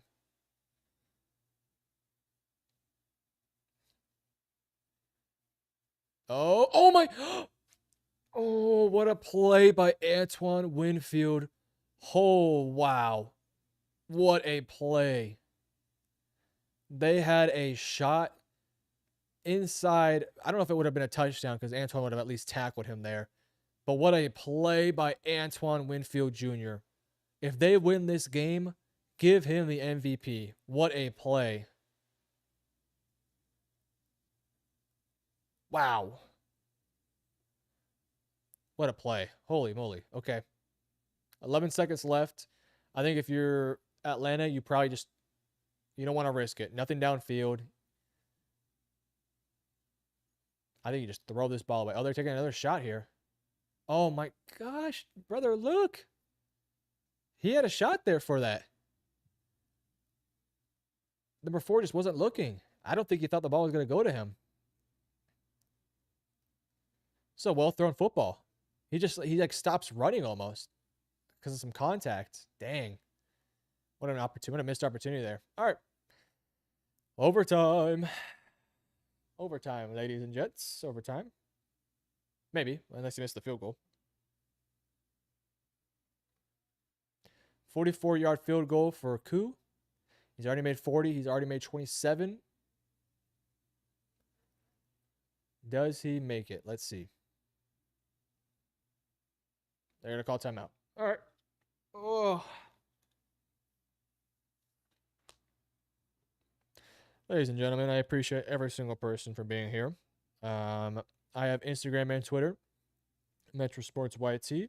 I would really appreciate it if you guys gave me a follow over there. Both will be in the description below. Also, JC Horn, I just think, had an interception, by the way. A one-handed interception. Oh, wow. What a play.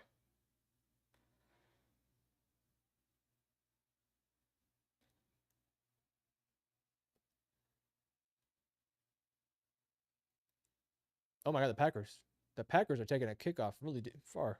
What a play.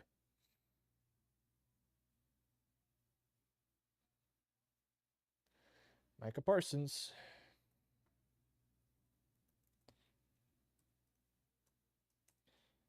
All right, here we go. Young Weiku. It's up, and He missed it. Oh, no. The Tampa Bay Buccaneers win the game. Wow. Man, I feel like he misses a lot of those. I hate to be rude, but I feel like he misses a lot of those.